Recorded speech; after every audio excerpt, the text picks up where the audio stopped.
ready to go? Kevin? Awesome. Call this meeting to order at 7 p.m. Happy New Year, everyone. All right, let's go ahead and stand for the Pledge of Allegiance. I pledge allegiance to the flag of the United States of America and to the republic for which it stands, one nation, indivisible, with liberty and justice for all.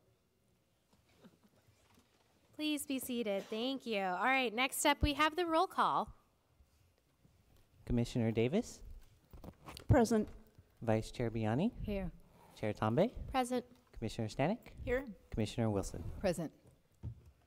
Excellent. All right, moving on to the approval of minutes for the special meeting on December 13th, 2018.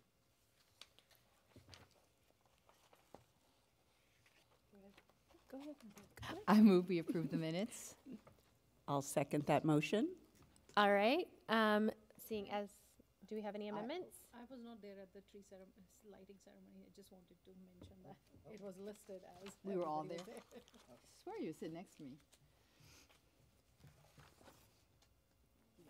I too was not in the country for that. Great. Do we have to redo the motion or do we just approve the amendment? All right. Looking for a motion to approve the amendment? I move we approve the minutes as amended. Second. Second. All right, we can go ahead and move to a vote.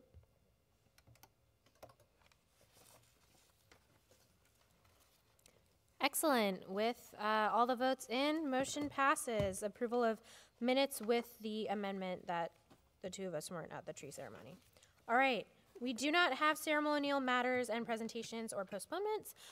Oral communications, for those of you who are in the audience, this is an opportunity for you to speak on a topic that is not in the agenda. Do we have any blue cards? Oh, seeing as we don't have any oral communications, we can go ahead and move on to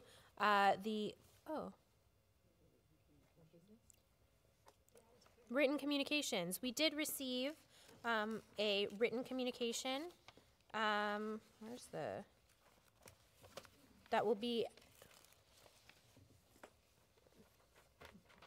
thank you. We got these via email. This will be added to the minutes so the public can also read in regards to the meeting agenda item 6.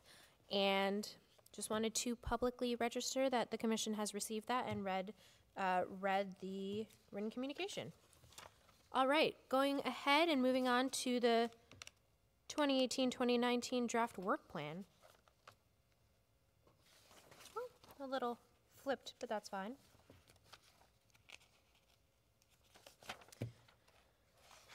Our special meeting for the 24th, are we set? How are we doing on that? Everything a go? Yes, everything's set for that date. Excellent. It's here. It will be here. Yes. Nope. Yes, it's going to be here at Community Hall.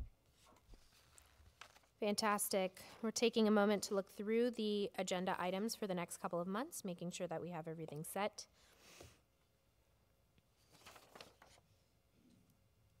Is this just a formalized review of the rearrangement we did at the end of last meeting? That would No, it's just a part of plan. our regular, you know how we Just go through. first. Yeah, it's just first this time.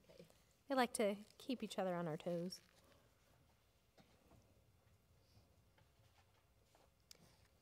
Jeff, are we good on this? Or is there any specific changes? There is one suggestion I'd like to make. Jeff Melkus, Director, Recreation and Community Services. There was a significant number of community members. There were at a recent council meeting that were there to testify about Sunday use of youth sports fields. And so we would like to bring the specialists, the coordinators, in to speak with you to be able to give you a rundown on what the field use policy is still current and what their concerns were and what our answers eventually will need to be or will work out to be, I guess. I would think that the March meeting is the best opportunity to do that. We spoke with the coordinators that are involved, and they're not available in February. So we'd ask that that be, or suggest to you that that might be a good thing to put on March's agenda. Okay. Yeah, it seems like it would be, it would work well with the joint use agreements that is already scheduled for then. Excellent. Any other thoughts from the commissioners? I have a question for Helene. Helene, on April 4th, are you in town? April 4th, yes. You're not leaving for Puerto Rico till after? Correct. Okay. I was just worried there might be two of us gone. Excellent. And everybody will be present for the 24th special meeting, correct? Yes. Fantastic. All right. Seeing as there's no other changes, why don't we go ahead and move on to new business. Agenda item number 3, the ActiveNet presentation. The much awaited ActiveNet presentation. Not awaited on our end, but lucky you get to hear about it tonight. So basically our ActiveNet, we went live on October 2nd. It was a soft live, and that was on purpose so that we could slowly get people back into the system. But tonight I'm going to kind of show you the customer side of the ActiveNet system, which pretty much if you can use Amazon, you can use ActiveNet. It's great what can happen. We took our old Reg4Rec site and we actually used that as the site again so that people didn't have to remember what it was. And so if you go to reg4rec.org, you will find our new website. And you can notice you can do activities, reservations, memberships. We didn't used to have the option of reservations at all. And we didn't do many reservations either, or memberships, I'm sorry, either.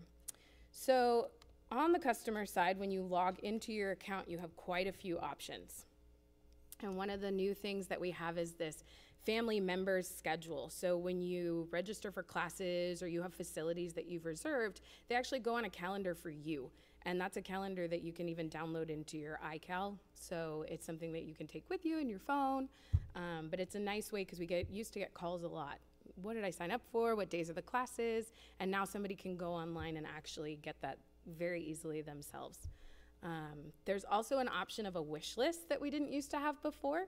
So you can go through the activities and you can actually say like, oh, this looks interesting to me, and put it on your wish list, kind of like you do with Amazon, and then go back to it later, and you could either then add it to your cart and pay for it, or you can just keep it in the wish list and know that you thought it was interesting and look for it the next season.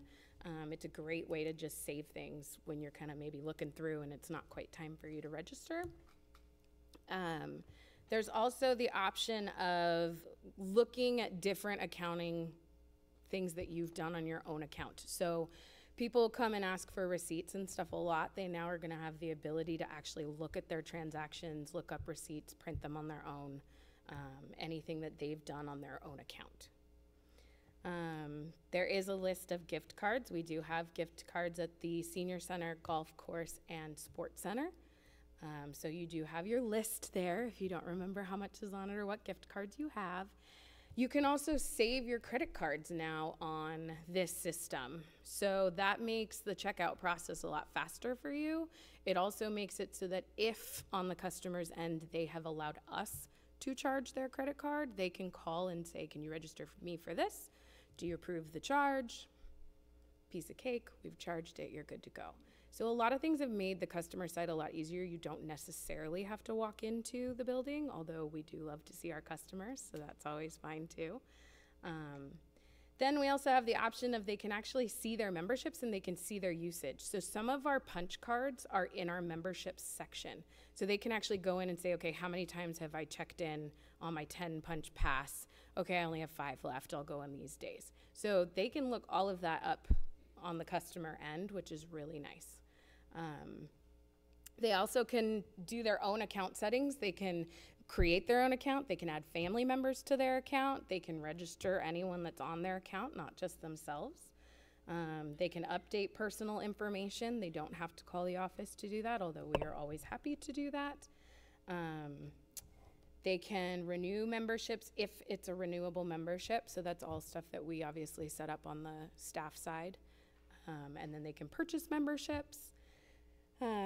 There's also, so for not the everyday normal customer, but our instructors, we now have instructor services where the instructor can go online and print out their rosters for their classes or see how many people have actually registered, which they were not able to do in the past. They would have to call and ask. So that's really nice. I can tell you our coordinators are very happy about that part.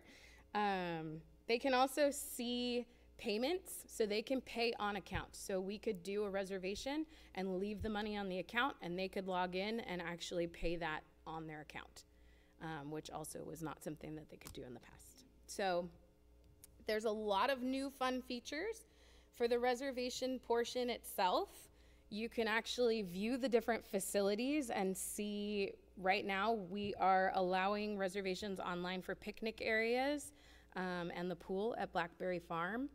So currently the facility reservation module was one of the modules that they had updated while we were going through the process. So there are definitely new things coming out, but this is basically what we've been able to do at this point. I will say ActiveNet was an out of the box. It's not a system that we can personally make what we want to make. We just enter our information and it is what it is. However, they are always updating. So there are definitely things in the future that could happen.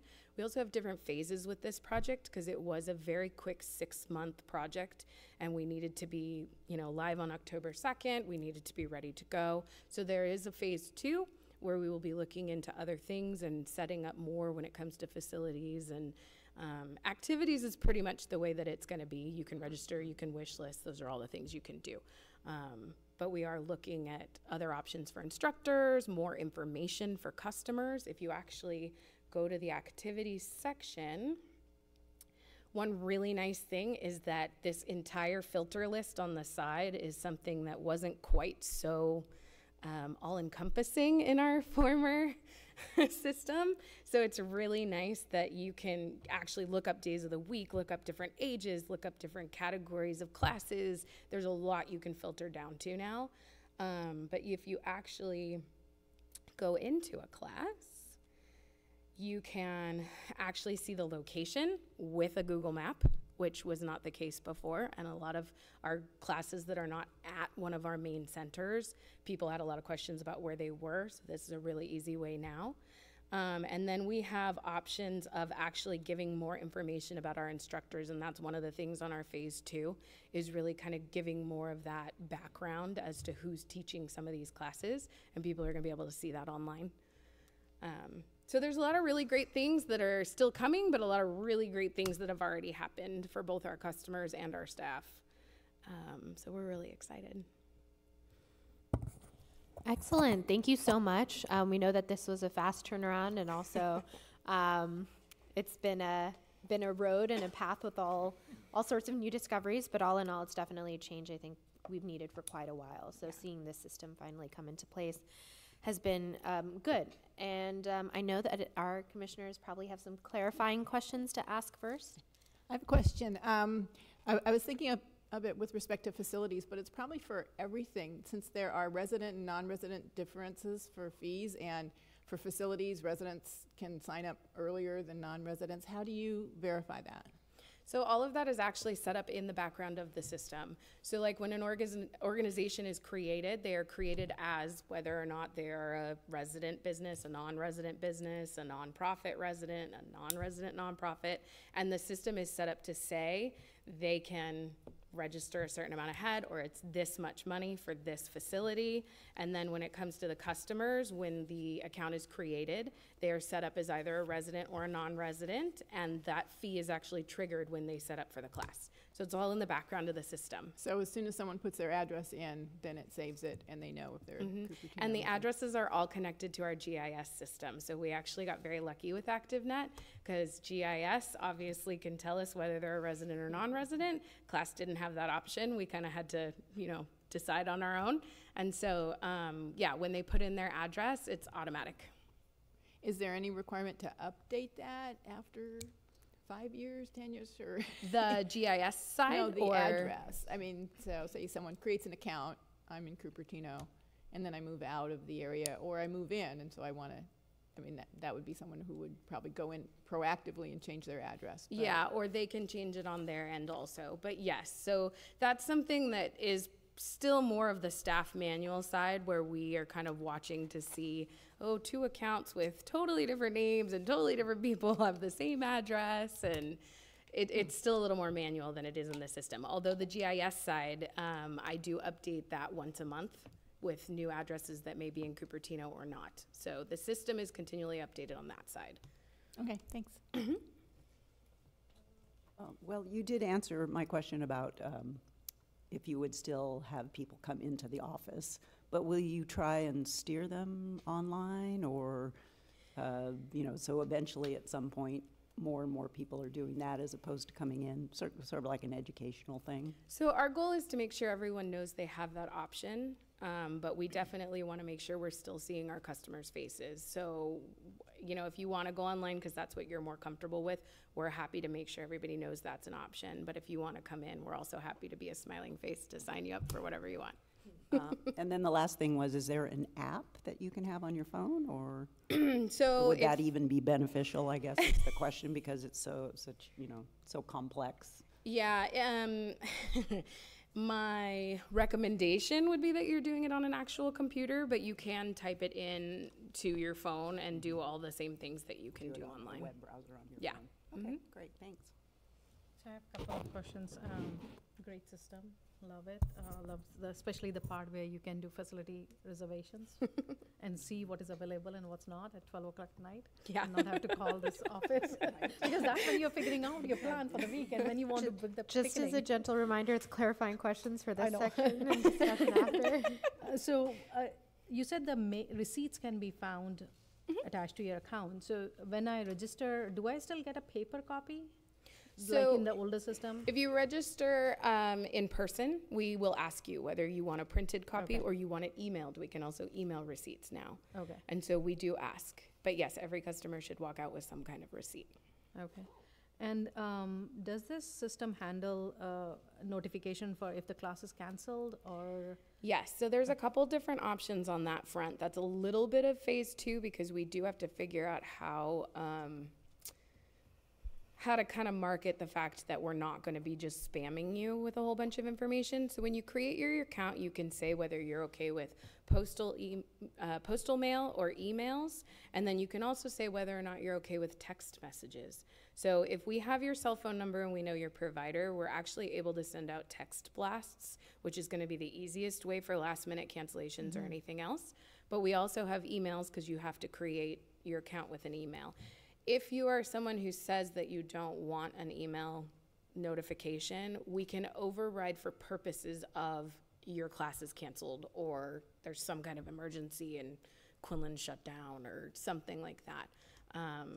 But yeah, so we have a lot more options in the way of giving people information.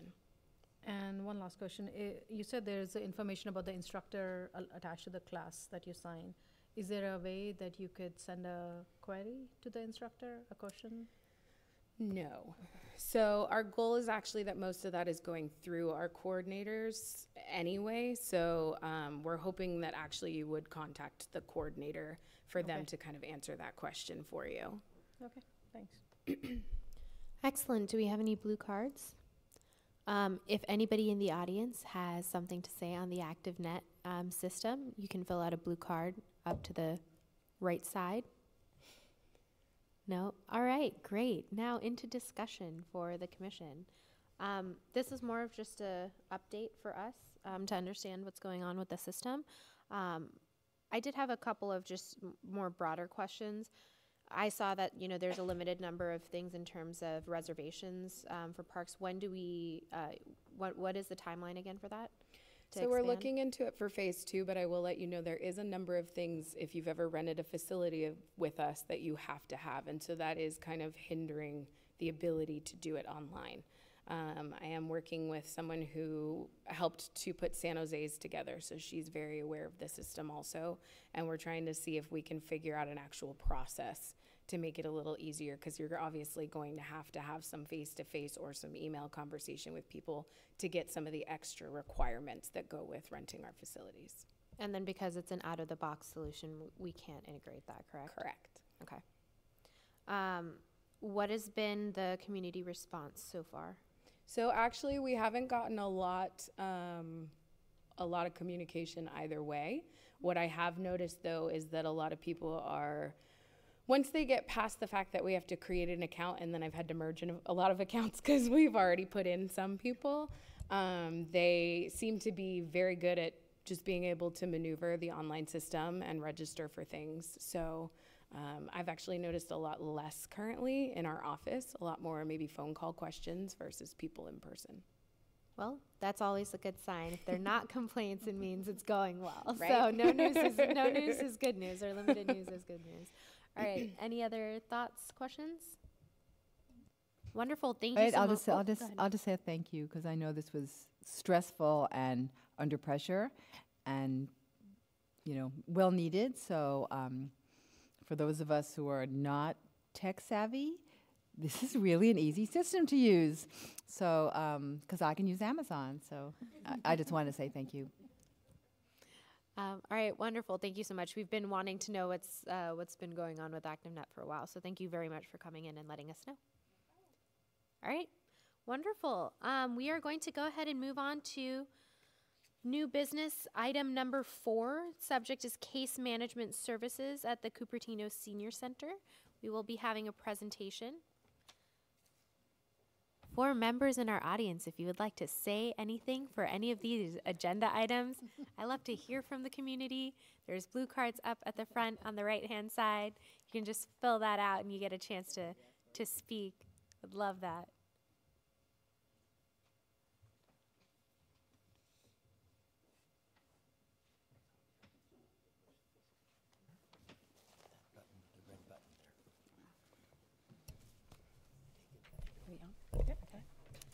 Hi, my name is Karen Goss. I'm one of the case managers at the Senior Center. And my name is Adriana Stankovich, and I'm the other case manager at the Senior Center. So tonight, Adriana and I will present to you the case management program. The first slide. So the goal for our program is to connect seniors with resources to help them maintain their independence and safety at home.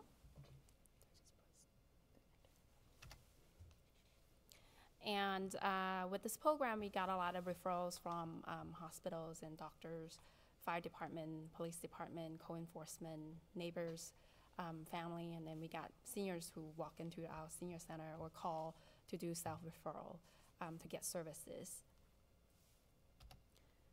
And once we get a referral, we'll then do a home visit, and during the home visit, we will perform a comprehensive geriatric assessment to determine whether or not they need case management service. And the following are some of the items that we assess. So we assess their medical needs. We ask a lot of medical related questions, such as their medical diagnosis and their understanding of their medical issues, and the medical team that they're working with, and how compliant are they with their medical treatments.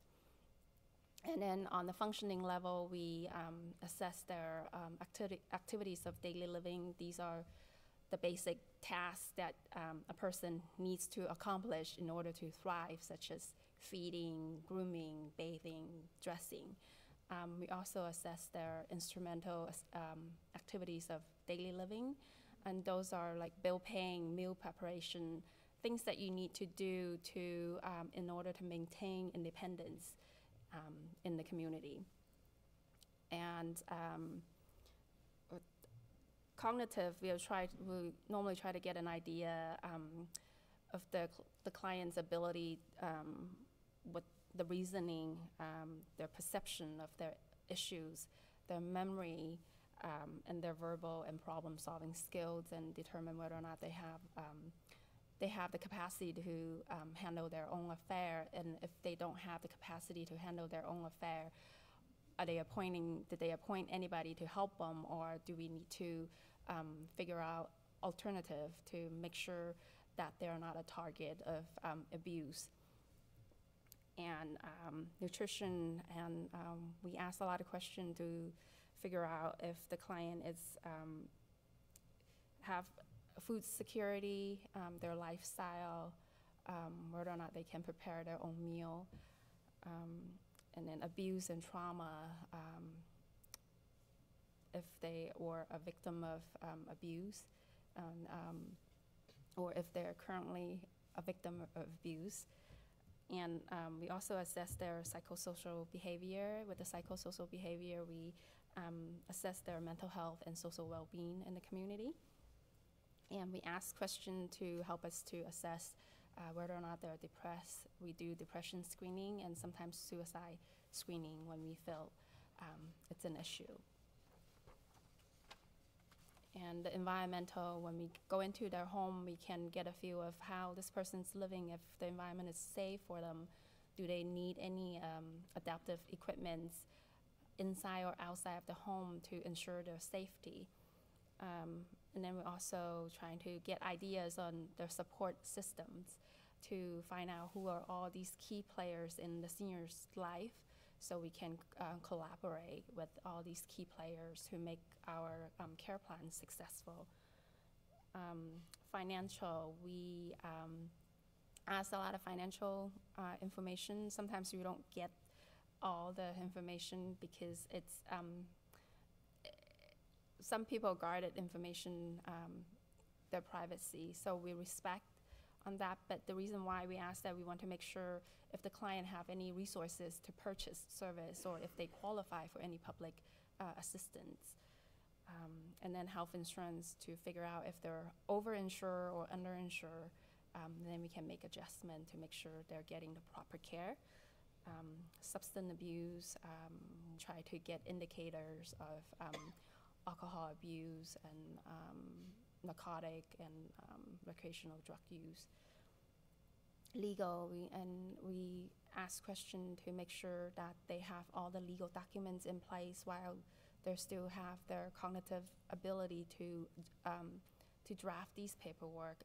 These paperwork includes advanced healthcare directive, power of attorney, their will, and their trust. And then once we assess all the area, we then identify the care needs, what the senior needs, and we identify the resources that can help them, and we connect the clients to these resources. So that's basically our care plan. And once we get everything in place, we do a long-term monitor to make sure that they are following the care plan and make sure everything is in place to ensure stability. And I was going to talk about the. Oh, go ahead. Oh, sorry.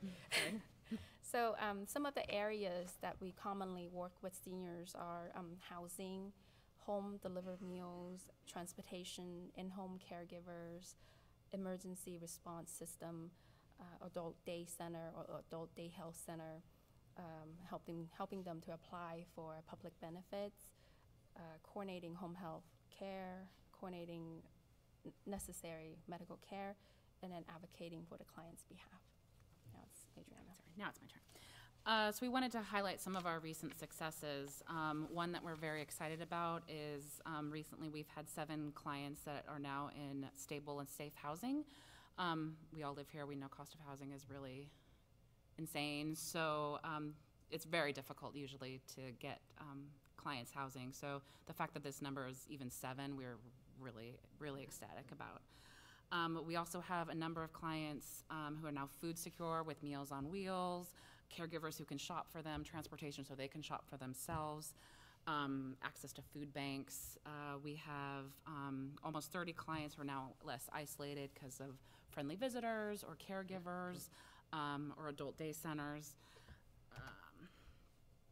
And we have 17 clients that are now have access to transportation. Either caregivers or they learned how to use the buses or they're connected with the VTA Access. And that way, they're not as isolated. They're getting to church, they're getting to the senior center, they're getting to the places where they can be social. And we also have 8 clients who now have access to medical insurance, whether that's helping them with getting onto Medicare or Medicare supplemental or Part D plan, or helping them they qualify for Medi-Cal, so helping them get on Medi-Cal.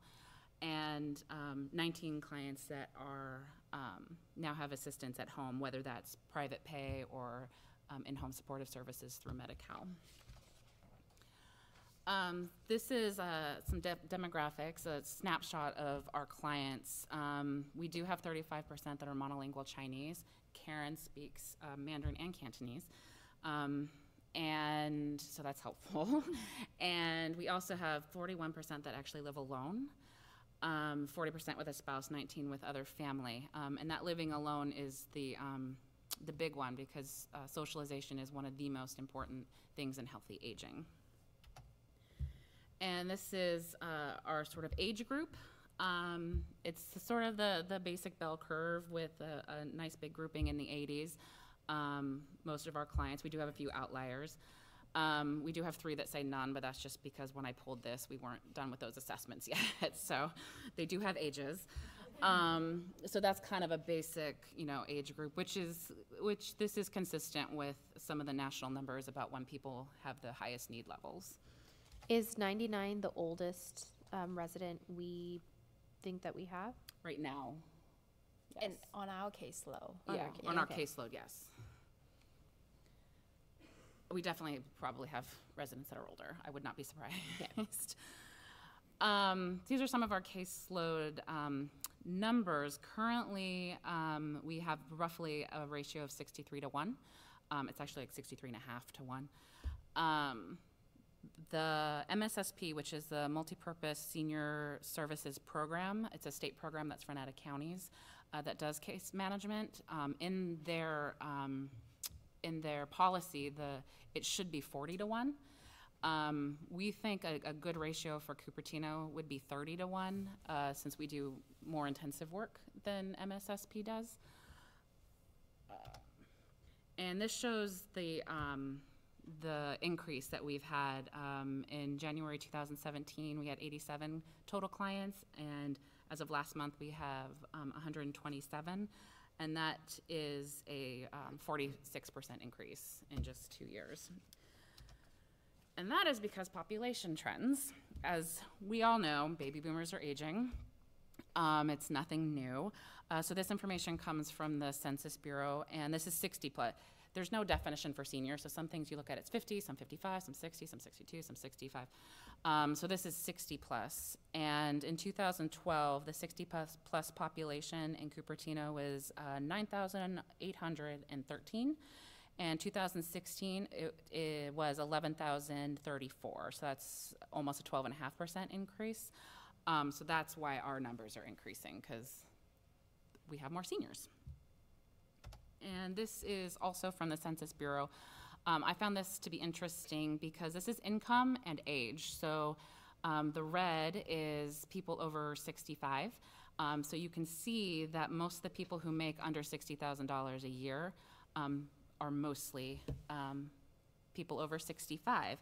And this is important because caregiving and home care is really expensive. For an agency, the average is $35 an hour with a 4-hour minimum. And other resources are really expensive too. Downsizing is several $100s an hour. Transportation, not VTA transportation, but private Uber, taxis, those are really expensive. So that's why that number is really important. Rents going up, everything. Home repair. Most of our clients who own their homes in Cupertino bought them in the 50s, 60s, 70s. So they're older homes, so the home repair is even more expensive. And this is also an issue when it comes to scammers, especially in Cupertino, because people are sitting on such valuable houses. We've seen some scams with real estate or home repair, and they're hitting the people that make the least amount of money. These are some national numbers, and this is I've noticed pretty consistent with what we've seen too. That almost half the people over 65 need help with activities of daily living and instrumental activities of daily living, like Karen had mentioned. And But unfortunately, the assistance, especially family assistance, is trending downwards, especially here because it's so expensive. Adult children are moving out of the area. And about 1 in 5 seniors nationally have limitations with their activities of daily living that are unmet. So if all things are even, that would mean about 850 seniors in Cupertino have unmet needs. And so that's sort of the environment that we're working in. And it's older seniors, that sort of, 85 plus seniors are the ones with the most need. And if you recall from our bell curve, that's where a lot of our clients are. And my guess that's pretty consistent with, it's just a guess, but it's pretty consistent with the population of Cupertino as well. And unfortunately, disability-free years had been increasing because of advances in healthcare, but as the baby boomers age, we've seen that's actually reversing because of issues like hypertension, diabetes, obesity, that those disability years are actually now falling again. And about 1/3 of seniors are living alone in the community, and women are actually twice as likely to live alone, meaning all of those people have a harder time getting assistance. And kind of also the environment that we're working in is discrimination. We, in our work, we see a lot of ageism, that our clients and other elders are told a million times a day that how they're not important. There's age limits on jobs. There's anti-aging creams and regimes, and there's jokes and dismissiveness, and a lot of society telling elders that they can't. They can't date or have intimate relationships. They can't work. They can't drive. They can't contribute. And even professionals, medical professionals, we've both been to appointments with doctors where they'll talk to us instead of our client. I'm like, I'm just here to take notes. She knows more about her health than I know about her health. And that happens a lot, a lot. And it's even worse with that intersection of age and race, gender, and orientation. And a lot of the racism we've seen is, thinking that people are less or not capable, especially if they don't speak English or they don't speak English well, that, they're stupid, they're dumb, they don't get it. Sexism is a very big issue. We all know men who grow old are distinguished, women who grow old are just old. And in places like the workplace especially, I've read even as young as their 40s that women are getting discriminated in the workplace because of age. So we see these things a lot in our work. And the LGBTQ community, they're afraid to access different services because of real or perceived discrimination. They grew up in a time where homosexuality was criminalized, and so they have the fear that they'll be discriminated against. So there's kind of going back into the closet. And the fear is real. There have been stories and cases and court cases even of things like transgender clients who are being forced to wear clothes that are of the gender of their birth, or photos of loved ones being forcibly taken down at nursing homes. So these are things that we see and try to advocate for our clients every day. So as case managers, we have to follow the HIPAA regulation and have to abide to the confidentiality guidelines, where we have to, the information we collected, it's all secure, and we are prohibited to disclose any identifying information without the client's consent. And we are sometimes the only support for these clients. Our job is basically to identify the story behind the story. It's very common that we have clients walk into our office and say, I just need this one thing. But after talking to them, it just got snowballing into so many different things. We sometimes identify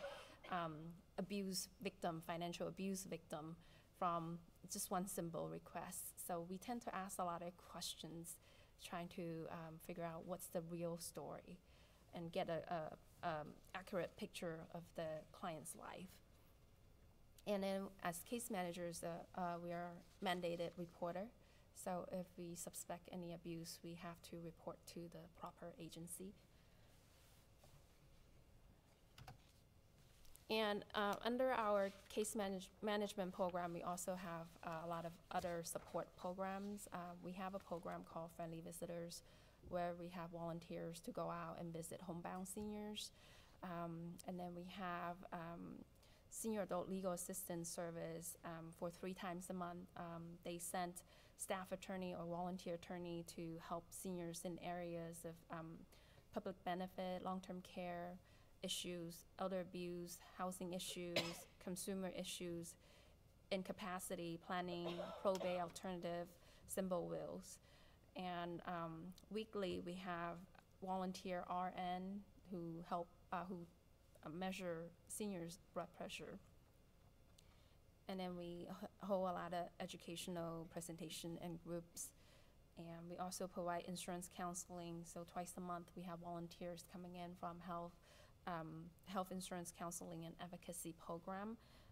They provide free and objective information regarding Medicare. And we have a volunteer who does phone monitoring, where they call seniors once a week just to check in and making sure that these homebound seniors would have someone to talk to. And we have support groups for family members who are caring for a loved one. And we also have grief and loss support group for people who recently lost a loved one to come together and provide support. And we also offer, twice a month, we offer housing consultation. So the case manager, we have available appointments to discuss with client regarding housing needs and providing resources on affordable housing options, assisted living, and skilled nursing alternative. And then we just had our first annual health fair last year. It was really successful. So we have a lot of, all of the vendors are non-for-profit, and we invite them to provide information to the community, things that they do. And in the health fair, we also have a lot of health and legal related presentations, as well as health screenings. And then case managers, we also maintain up-to-date resources lists, such as caregivers, home care agencies, assisted living facility, handyman, low-income housing, caregiver support group in the county, transportation options in the county, adult day center or adult day health center in the county, and skilled nursing facilities in the county. So we maintain a large list of resources. So now we can tell you a couple cases that we've been working and it's been successful. So those cases that we are proud of. So I recently worked with a homeless client who has been homeless for 5 years, and when I first met him, he was in soiled clothes, and he has been eating out from a garbage can. So I was able to help him to identify what sort of public benefit he would qualify, and he actually followed through and got these benefits, and he was able to have food security and clean clothing to wear. And I also linked him up with mental health services, where he can get medication and get treatment. And once he stabilized, I was able to help him to search for a family member who he has in contact, has no connection with, for over 5 years. And now he's with the family, and they provide secure housing for him. So. And the one I'm really proud of, I was working with a 65-year-old woman, wheelchair-bound woman with MS. She was also homeless, but she was living in a skilled nursing facility because she was getting some rehab from a fall. But because she was homeless, she had no place to go. She couldn't leave. And Medicare wasn't going to pay. They only pay for so much. So Medi-Cal was going to start paying. But when you're living in a nursing facility on Medi-Cal, they take nearly all of your income as share of cost. which wouldn't work for her. She had a storage unit with her things still. She had, other bills she had to pay. And she had a lot of issues. There was identity theft, there was health insurance issues, there was the storage unit, she had no stable housing, and even more. So we addressed the identity theft, got her credit check, made sure her credit was on hold so nobody could open anything. We found workers to help downsize her storage to a smaller one so she could afford it. Really happily, we found a place for her to live, and helped get her help for the move-in costs. Unfortunately, it was a different city, so I had to close her, and luckily it was a city that does have case managers. Not all of them do, so transferred her to their case management program. But we were able to get her out of this nursing home that she hated and into her own apartment, secure. I think that's it. Yeah. Any questions? If you have any questions, that's our information. Amazing. Well, thank you very, very much for coming in and talking to us about this. It's such a crucial service that you guys are providing. So thank you for sharing. Thank you for having us. Yeah, I think it was one of the staff meetings that I'd come to, and we had chatted about a little bit about this. All right. So do we have any clarifying questions from the commissioners? I know we probably have a lot to say, but any critical clarifying questions before we bring it to the public? So where do you get the majority of your referrals? I would say a lot of them are from neighbors, family, and self-referral. Yeah, I agree. I have a couple of questions. So first of all, could you tell us a little bit about your background, your qualifications to be a case manager? I've been in this field for 18 years. I was a teacher before this, and I didn't really like it, so I decided I want to work with seniors. And my first 4 years, I was in a low-income apartment. So I learned a lot from the job. I learned the resources in this county. So a lot of my backgrounds are from day-to-day work experience. Okay, Mhm. great. Mine's sort of a similar story. When I graduated, I was like, well, I need a job, and there was in Pennsylvania. It's a totally different kind of program in Pennsylvania, but they provided on-the-job training. So I was trained on, just sort of like Karen, how to do these assessments, how to ask the questions, how to active listen, Great. all of that. So another question is, so when you do go into someone's home to do the assessment, do you go individually? Do you go together? Do you have a family member present? I guess the question is because it's always helpful to have another set of eyes and ears when you are interviewing and assessing a situation. I guess it depends on the senior's preference. Sometimes they prefer, of course, we have to assess whether or not it's safe for us to go there alone. If it's not safe for us to go there alone, we will tag team to go in. But a lot of time, we like to interview the client privately. Not with the family Not with member. family Yeah, members. That's where you get the real story. But there are times that you need family member to be there to provide their aspect of the issues that they have concern with. Okay. And as long as the client says it's okay for the family to be there, You do. then the family can be there. Well, thank you for your service. It's incredibly important and needed. Thank you. So how often do you get to meet the clients when they are when they are your client? It varies. It depends on the intensity of their needs. Some cases in the beginning is so intensive, you pretty much have to see them a couple times a week to make sure. And there are clients who need a lot of hand-holding, so you want to make sure when you arrange a service provider and you know the client have a tendency not letting people in, you got to make sure you're there before the provider is there to let the provider in. So it varies. Once the case stabilizes, we maintain probably minimal contact. Again, depends on the client's personality and how well they follow through with instructions. So it varies. Yeah. I would say on average, once the case stabilizes, on average once a month, Okay. through phone calls or sometimes a short visit. But we both have those clients where it's like every week, twice a week, all the time. You know, it just depends. Yeah. One more question about the support program. You said friendly visitor program.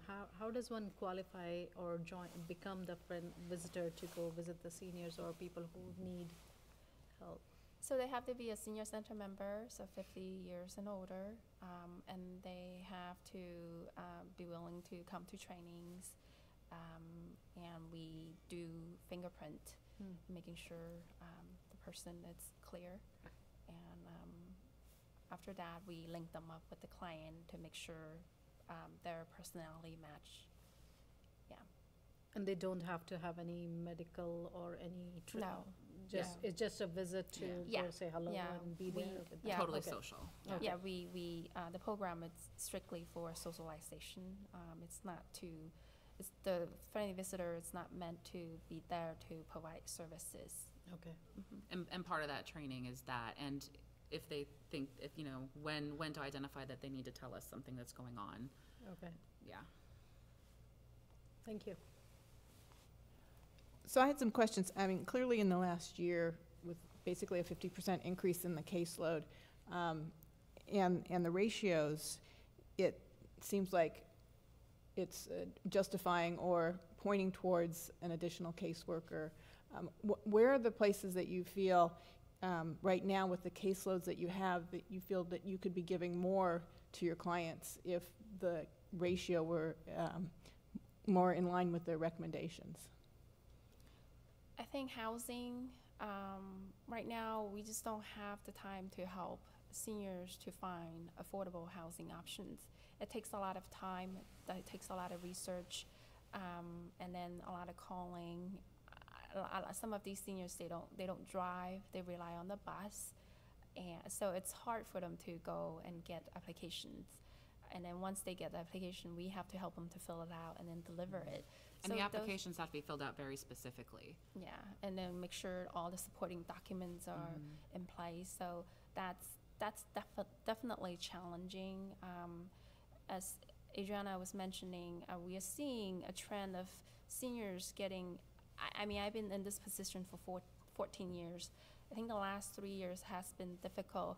I'm seeing a steady trend of seniors are having less and less family support. Because families are moving out of this area. And with that, I've noticed, at least from my experience in another city, that I've been doing a lot more reports to Adult Protective Services for both neglect, but also self-neglect because of some of those issues, and a lot of scamming, you know, and if you know, that's something I think that really needs to be addressed. So are we doing any outreach, or if we did outreach, would it be overwhelming to our staff? I mean, I would love to. How do we know? I mean, are you Yeah. getting your clients from referrals, from neighbors and such? And so are we doing outreach? I mean, are there people out there that we're not reaching that we really should be? Yeah, I mean, Definitely. we definitely need to do more outreach. We are open to the idea of maybe going with the neighborhood program to present our program and making sure, I'm sure they're seeing neighbors and changes in their neighbors, and not everybody is aware that we are the resources at the senior center. A lot of the self-referrals we get, or neighborhood referrals, is I just didn't know who else to call. So they call the front desk at the senior center and they transfer them to us. But it's also a double-edged sword because that means there's more people that need help and there's only 2 of us. So, Right. So, yeah, you want to have an optimum, because Yeah. if you're Yeah. serving too many people, then you may not be serving them as well. Yeah. So that's the resource thing. So I have a question about community partners. So do you have partnerships with the high schoolers who might want to be the visitors, or Westside Community Center services, or we're in a Rotary Club and we have a rebuild, so we come in and rebuild houses. And so do you have an outreach for partnerships that might, you know, help you in the areas like housing or that kind of thing? Or who do you use? Well, we refer those a lot. When somebody, for example, if somebody needs home repair, we'll refer them to Rebuilding Together Silicon Valley. Or if they need help with food security, we'll refer them to West Valley Community Services for the food bank. To use the word partner in sort of an official sense, that's more source-wise with the HICAP program, the health insurance and counseling, and senior adult legal assistance. They come into the senior center. Those are more the official partners. Just a suggestion with more partnering, because our community has a lot of partnerships. They're great partnerships, and the high schools. They're not trained, but they can read, they can drive, those type of things. They're looking for community service. The scouting, there's Eagle Scout projects, which they would love to come in and fix up someone's house. Or there are some also like senior center policies we have to work into, like volunteers at the senior center have to be 50 plus. So I mean, there's some like wider, larger department and division policies we have to work within, but yeah. Great. All right. If there are no other clarifying questions, any blue cards? Okay, well, it's worth a shot. So in terms of, again, this is more of a presentation for the commissioners. If you have any additional questions or thoughts. I did want to, I understand that there's only 2 of you for now. Hopefully we'll be able to grow that. What can we do to support what you guys are doing? That's a great question. That's a great question. But if you don't have an answer right now, that's perfectly fine. But please do let us know, whatever it is, how we can help you, because this is such a critical service you guys are providing. And also with that, it would be good for us to, I think, facilitate that outreach. I think when you have such a, there's already a huge demand, but if we can show that there's even more demand, I think it makes it a little bit easier to get headcount. So as we put in requests for budget and things like that, I think that doing some outreach and at least gauging interest would be really helpful as we continue that conversation. Yeah, sure. I mean, in an ideal world, we would love like 7 case managers and 3 interns and a nurse and our own division and our own building. And we know we totally understand the realities of, budgets and. Yeah, but we, as you guys pointed out in your presentation, we're looking at a community that is aging, and especially with the housing crisis in Cupertino, there's nowhere for the new families to go. So this specific work that you guys are doing is only going to grow in terms of workload. Yeah. So, any other thoughts? I have gratitude. Thank you very much for doing this. Thank you. It's very important. Both of us, it's a labor of love. We love it. Yeah. Wonderful. Thank you for coming in and telling us all of the things, and then please do let us know how we can support, how we can be helpful. Wonderful. Thank you so much for having us. Thank you. Wonderful. Thank you. All right. We are going to move on to new business, item number 5, defining the relationship between the City of Cupertino and the Cupertino Historical Society. You get people, not cards.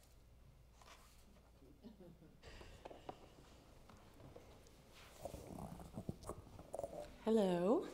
My name is Jennifer Furlong. I'm the director of the Cupertino Historical Museum.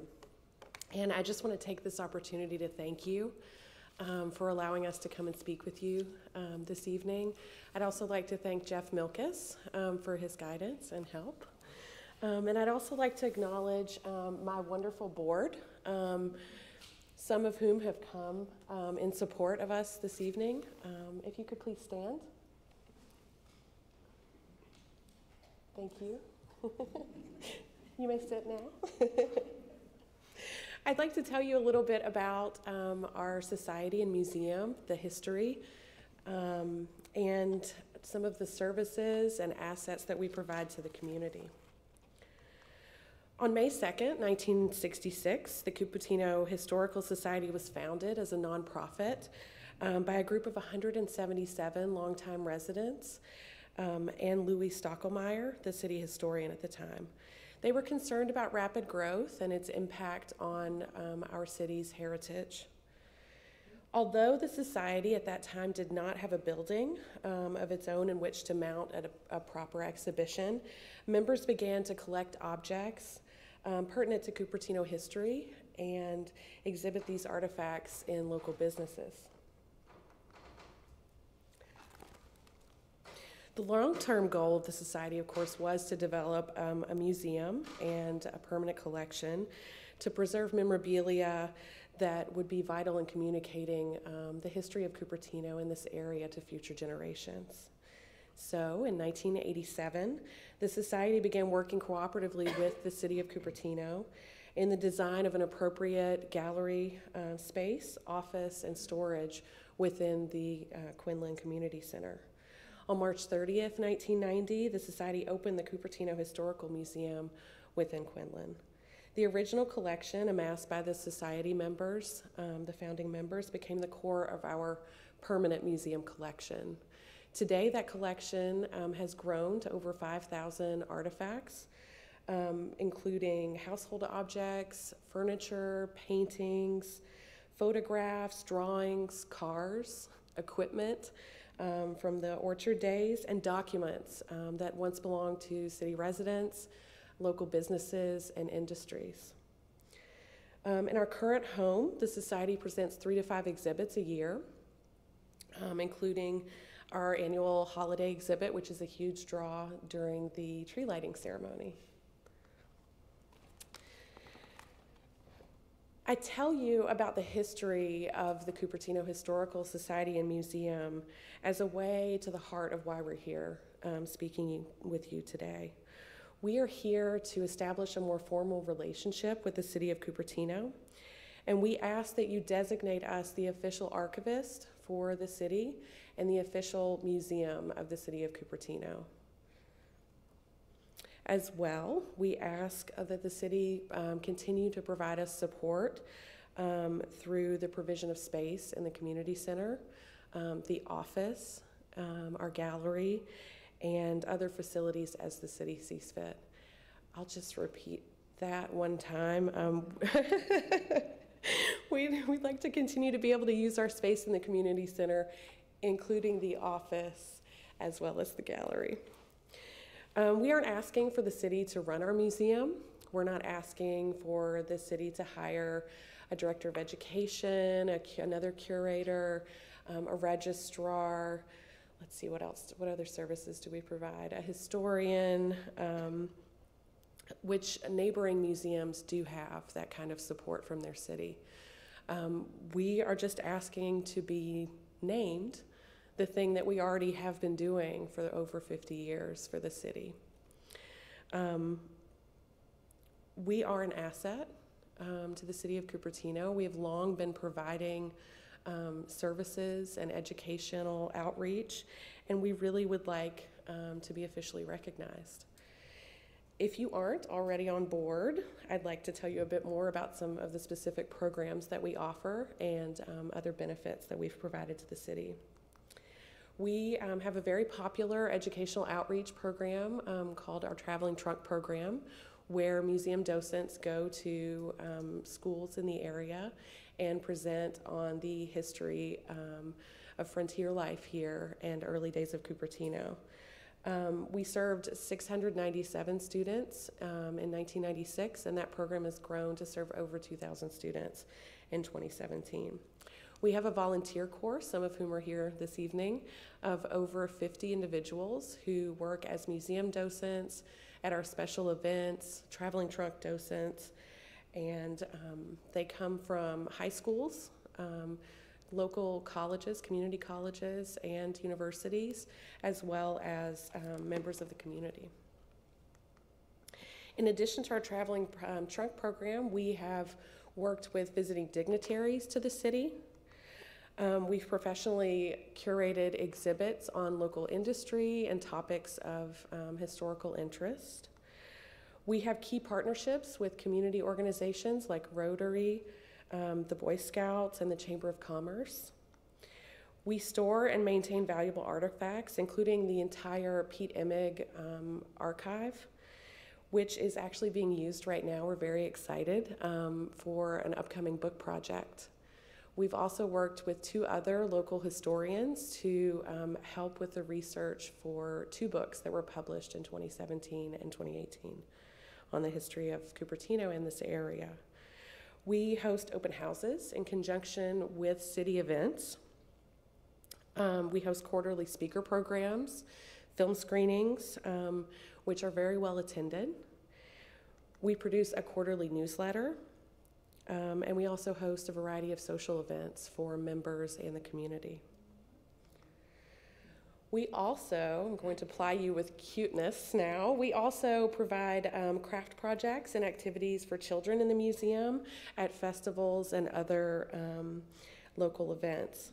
We really pride ourselves, it's part of our values that we provide educational outreach for children and youth and the community at large. And these activities and these events and these services that we provide are really at the core of what our members and our board are passionate about. We also have been very fortunate to host on a number of occasions the preschool within the Quinlan Center. It's this amazing mix of joy and chaos when there's 24 3- and 4-year-olds running around the museum playing with glue and glitter and a variety of craft projects. We need your support for establishing a more formal relationship with the city. Specifically, we would like to become more involved with the Parks and Rec Commission on historical issues in the community, like setting up more historical markers, developing a history walk with you, and a history walking tour map. And we are also in the process of making a bike tour map, and we've talked with Walk Bike Cupertino on that. But we'd also really love if you could write a letter on our behalf to City Council, and if maybe one or more of you would accompany us when we go and speak with City Council down the road. Talk it over, give us your input. We would love to work more closely with you, and we hope that we have your support moving forward. Permission to approach. I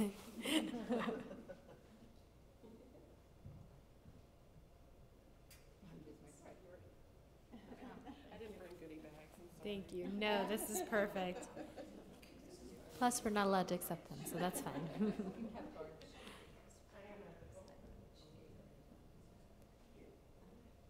Do you have any questions? Well, thank you very much for coming and talking to us. The History Center has evolved so much, so it's really cool to see that. I remember being a kid and seeing kind of the progression, so it's great to have you all here. You want to take over for a second while I step out? Nisha needs a break. So thank you very much. Like Nisha said, it was a great presentation, and we always go past that. Every festival, Yes. we go in and see Yes. the presentations and different displays. Any clarifying questions from the? Yes, what is your annual budget and what are your sources of funds? We are a 501c3 nonprofit, so we really, our lifeblood is donations. We received a grant from the city last year for, I believe, $15,000. I'm relatively new to this position, but we write grants. I have a grant in the works right now with Rotary that I hope that we actually receive funding. We write grants to the county and to the state. So grants and private donations. So I have a question. You had mentioned that Yes. other cities support their historical societies. Can Yes. you elaborate that on that a Absolutely, little bit? absolutely. So the city of Campbell actually owns their museum collection. They pay for 2 full-time staff members, and the last time I was there, 4 part-time staff members with benefits. They also have an operating budget from the city of almost $400,000 a year. The city moved the Ainsley House in the early 90s, I think, and they built collection storage that is, wonderful for the museum, and they maintain the house and the grounds. And they also, city maintenance, they obviously pay for all of the utilities and the office staff in the city. The museum may use their printer, their maintenance staff to mount exhibits, and all of those things.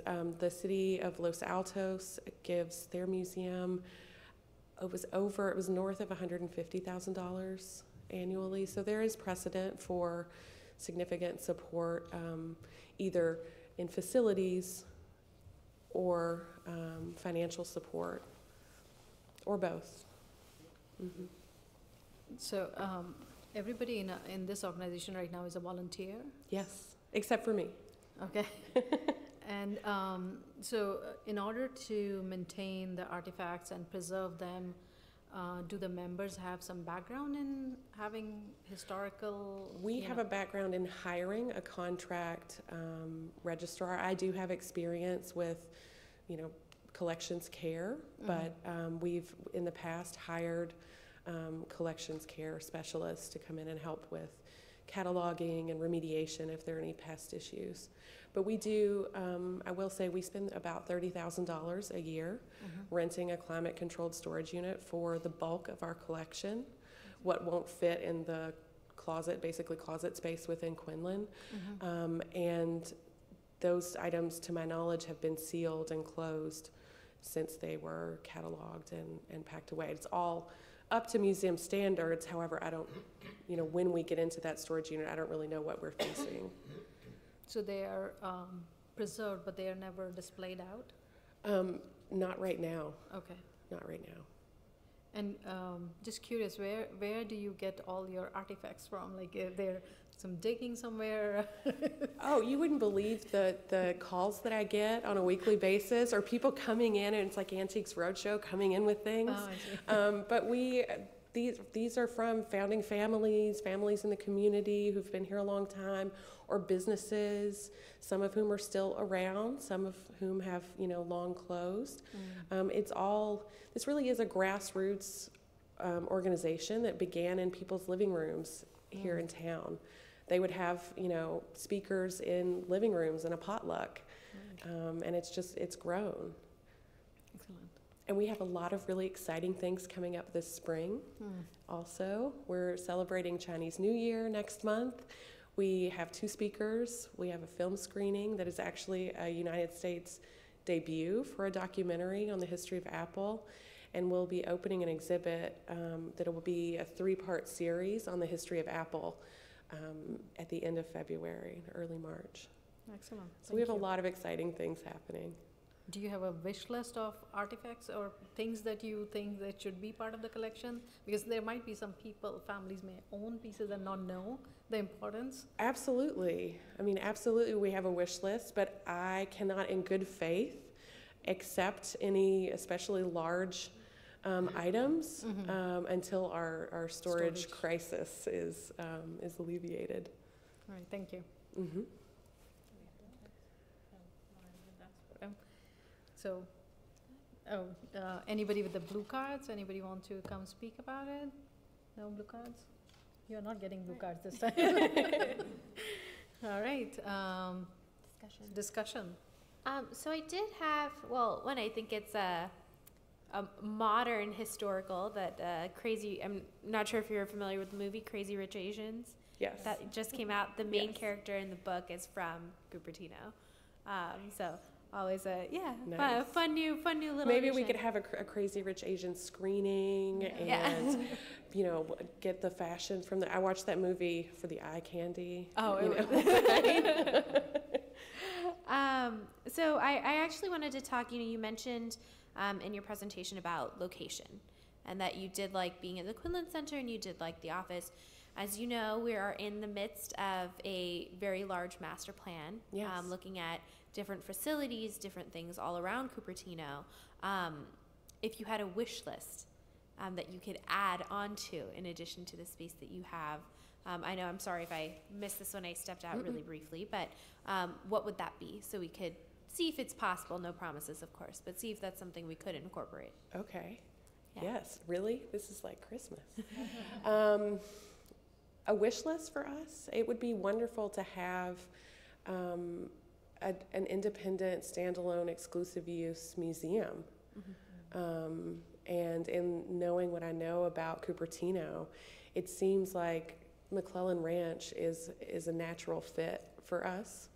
I know that there is a barn there that's probably has a rat king and it's full of Lord knows what, but I've had some daydreams about having a museum there, and in my visions, you know, it's a space for our permanent collection to be on display longer term, and we'd really create a very dynamic display of the history of Cupertino there, starting with, you know, the Ohlone and moving all the way through to contemporary Cupertino, and I have some great ideas for that, and that would be exhibits that would be up for, you know, 5 to 7 years without rotation.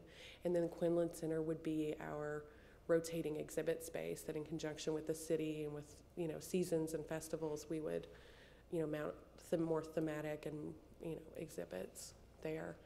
I'd also love to have proper collection storage with a conservation lab, nothing super high tech, but proper museum storage. So that we can interact with our collection a bit more and have a closer eye on it for preservation purposes. Okay, great. Thank you. That's very helpful, and we're happy to share that with the consultants. Oh, that word just escaped me. With our consultants as well, to see if there's something that we can incorporate in the new plan. Any other thoughts? Can I make some comments? Jeff, is that okay? Yeah. If I can make comments, okay. So as you know, I have an interest in history and in local history specifically. I'll just say right now I'm on the board of the Historical Society, so I can make comments, but if there is any kind of vote, I need to abstain. Of course. But I just want to make the comments that, like you said, Nisha, I've really seen this society grow over the last, 20 plus years or 15 years that I've been involved. And it's to the dedication of the board and our volunteers. Yes. And Jennifer is she's awesome. She's been with us just for a few months, but I can tell already she's going to do great things. I think what the Historical Society does is provide specifically Cupertino history. It's a repository for that. There are other organizations that do more regional history, but we're specifically focused on Cupertino history. So I think the other thing that the Historical Society wants to feel is secure. Yes. And to feel that you can go ahead and plan for the future, because I think Yes. oftentimes the society doesn't feel that way because they're not sure of the support from Correct. the city. So Yes. those are my comments. And then the other thing, it's great to see more partnerships with the Yes. city, like with the preschool and the cultural events at Memorial. So those are my comments. Wonderful. Thank you for coming. Thank you, Helene. Great. So, Jeff, do we need to give a formal vote on this, or we can do a verbal confirmation and then I can draft a letter? Well, because it's a action item, it Oh, yeah. it probably would be better to put it to an actionable vote for whatever your recommendation to council then may be. Okay, great. Oh, yeah. I just to make sure we're headed in the right direction. Okay, so I walk that trail all the time, and funny you said that. I was having a discussion with someone, and we looked at the barn, and we looked at the environmental center, and we looked at the blacksmith, and went, why isn't the museum here? And have summer education programs like our environmental center and the blacksmith, could host which is field trips. historical. Yes. I just, just had that conversation with someone looking at that barn, thinking, what a great location it would be in our city to have some of that down there. Anyway, so I'm glad you said that, because I had just had that thought. And then the other thing is, I didn't know you were not the designated. That's news to me that our city didn't have a designated that you were not just, but on the side doing your work and not designated by the city. So I strongly think we should help in that endeavor to get them designated as a city historical society. Do we have other comments, questions, or anything? Yeah, I guess I still have a Oh, question. you did. You asked for the budget. Yeah, I'm happy. May I email that to you? okay. Okay. That would be good. But also as a follow-on, if this relationship, if the city were to designate you, would there be, the city may have some expectations of their involvement. And I'm wondering how you would see if there's any changes to structure that you would think you would make, or you would see it continuing as a very independent historical society. I see it being a conversation, but I'm not the governing body of this organization, and that is the key to the Historical Society and Museum. I answer to a board, and they are very passionate about our organization and about its future. And so I think that control of the organization and its governance really needs to stay centered with the board. But I think developing more of a relationship with the city and being in conversation and consulting, I think that's absolutely, and I may be speaking out of turn, but. Oh, no, I just think, yeah, I agree. I think it's a very important conversation to have, so that just the expectations on all sides are clear, because I'm sure the city doesn't want to take something on unexpectedly any more than you would want to lose some of your independence, and really figuring out where the synergies are, where the city can support you, but that you don't get in each other's hair, so to speak. So I think that's a big opportunity. Maybe Sandy would like to address that. Yes, please. Speaking for the board, yes.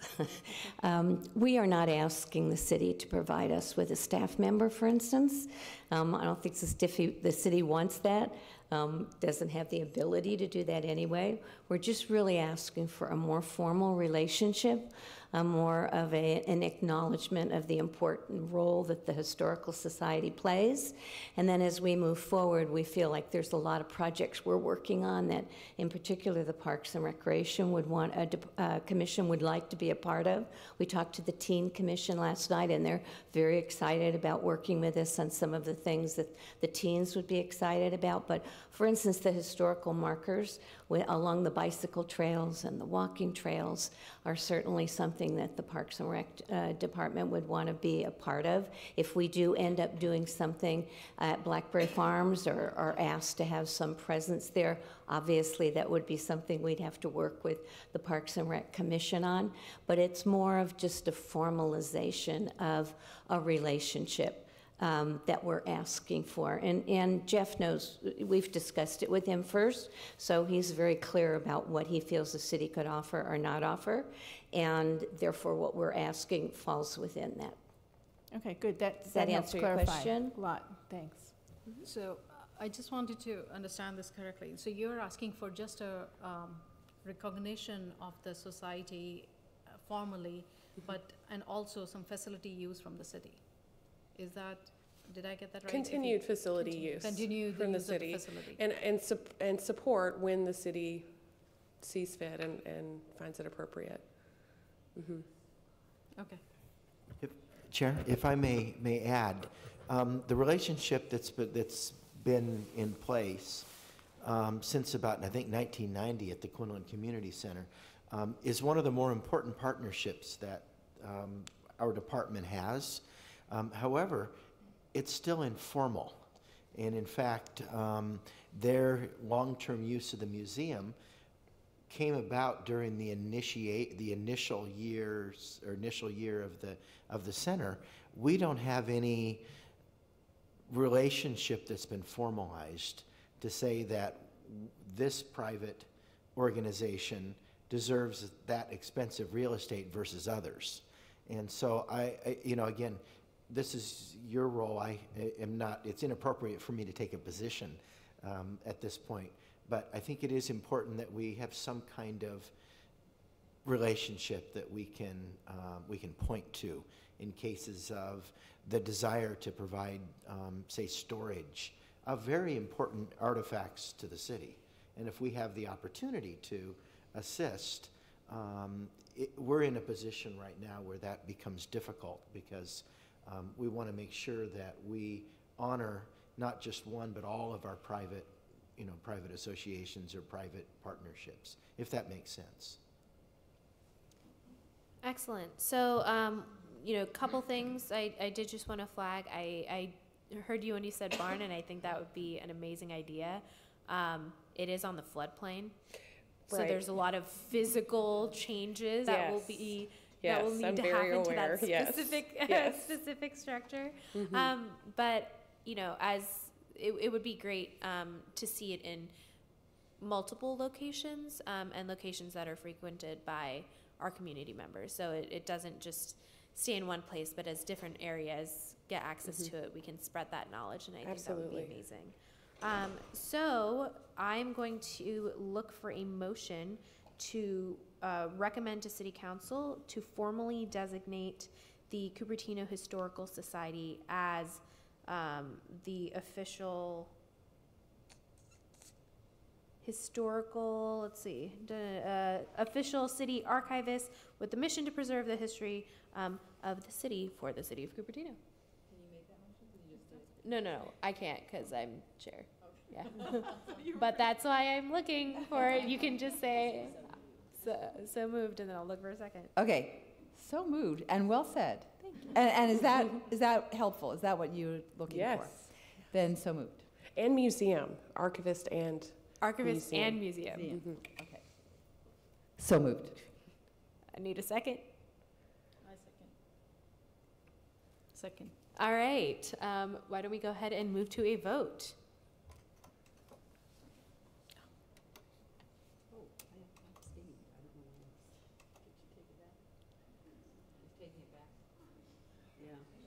Okay, we can.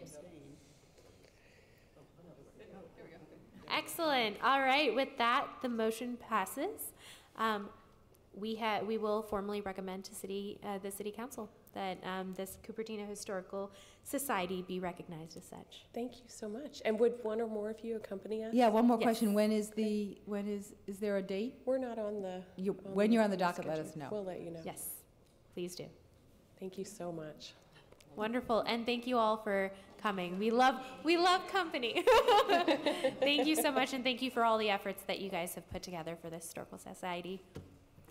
Wonderful. All right, now moving on to new business, item number 6, potential priority areas for the 2019 Recreation and Community Services Work Plan, part of the City Council approved city work plan. Ooh, that was quite the mouthful.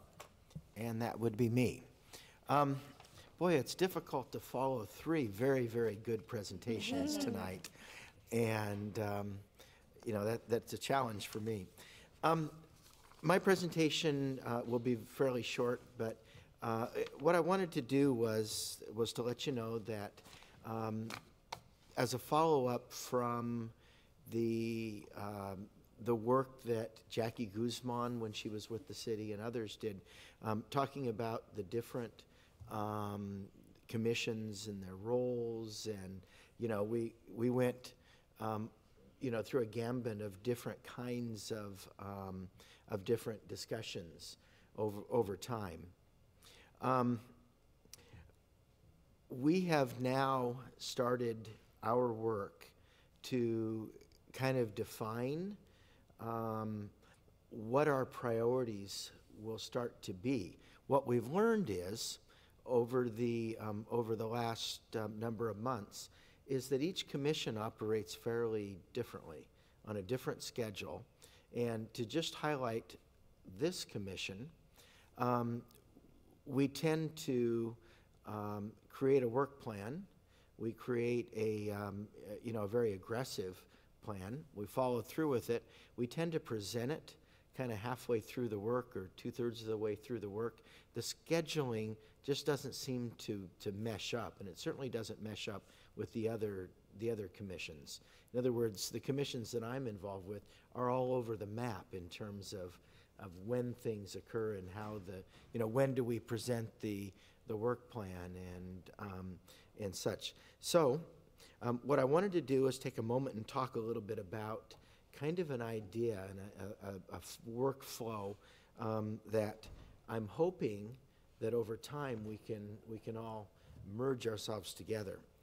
To tell you how this works, the first step in creating the city work plan, it's really council's work plan as directed to staff. The first step in that for us is to ask you, what are your priorities? Not in terms of necessarily specific project stuff, but as a kind of a 3,000-mile look down. What is it that you'd like us to be working on? And that's the crux of this discussion tonight. City Council will be doing goal setting next month, and we'll get kind of a framework to work off of. We will then be at the end of the month looking at interviews for commissioners, and council will make those selections. Any new commissioners, if so selected, would be seated there in that for the first meeting in February. Then we would want to get input in terms of the priorities from those folks as well, if that happens. The next step then is also to coordinate with the city budget process to make sure that there's funding for whatever processes or projects we want to look at. And then a little bit down the road, possibly March, say, you would then have a work plan for the following year that you would be putting together, so then you could present it to council possibly in April. That way then, what you have is a flow that really makes sense from the point of we're going to be integrated with the mayor's and the council's priorities. We'll be integrated with the direction that staff is given, what categories of work we do. I've listed those in the staff report: the operational efficiency, engagement, transparency, partnerships, livability, smart city, financial stability. Those are the categories we're working under right now.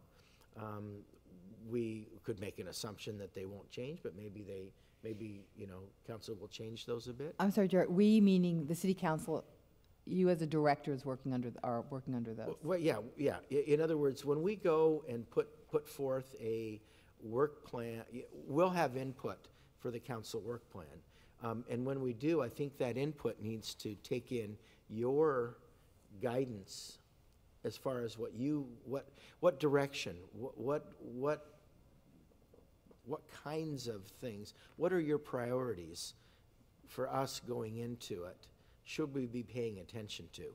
And then we can come back, and we will come back with different ideas and different project things. And a lot of the work that we'll be doing in the next number of years, of course, will come out of the master plan. But right now,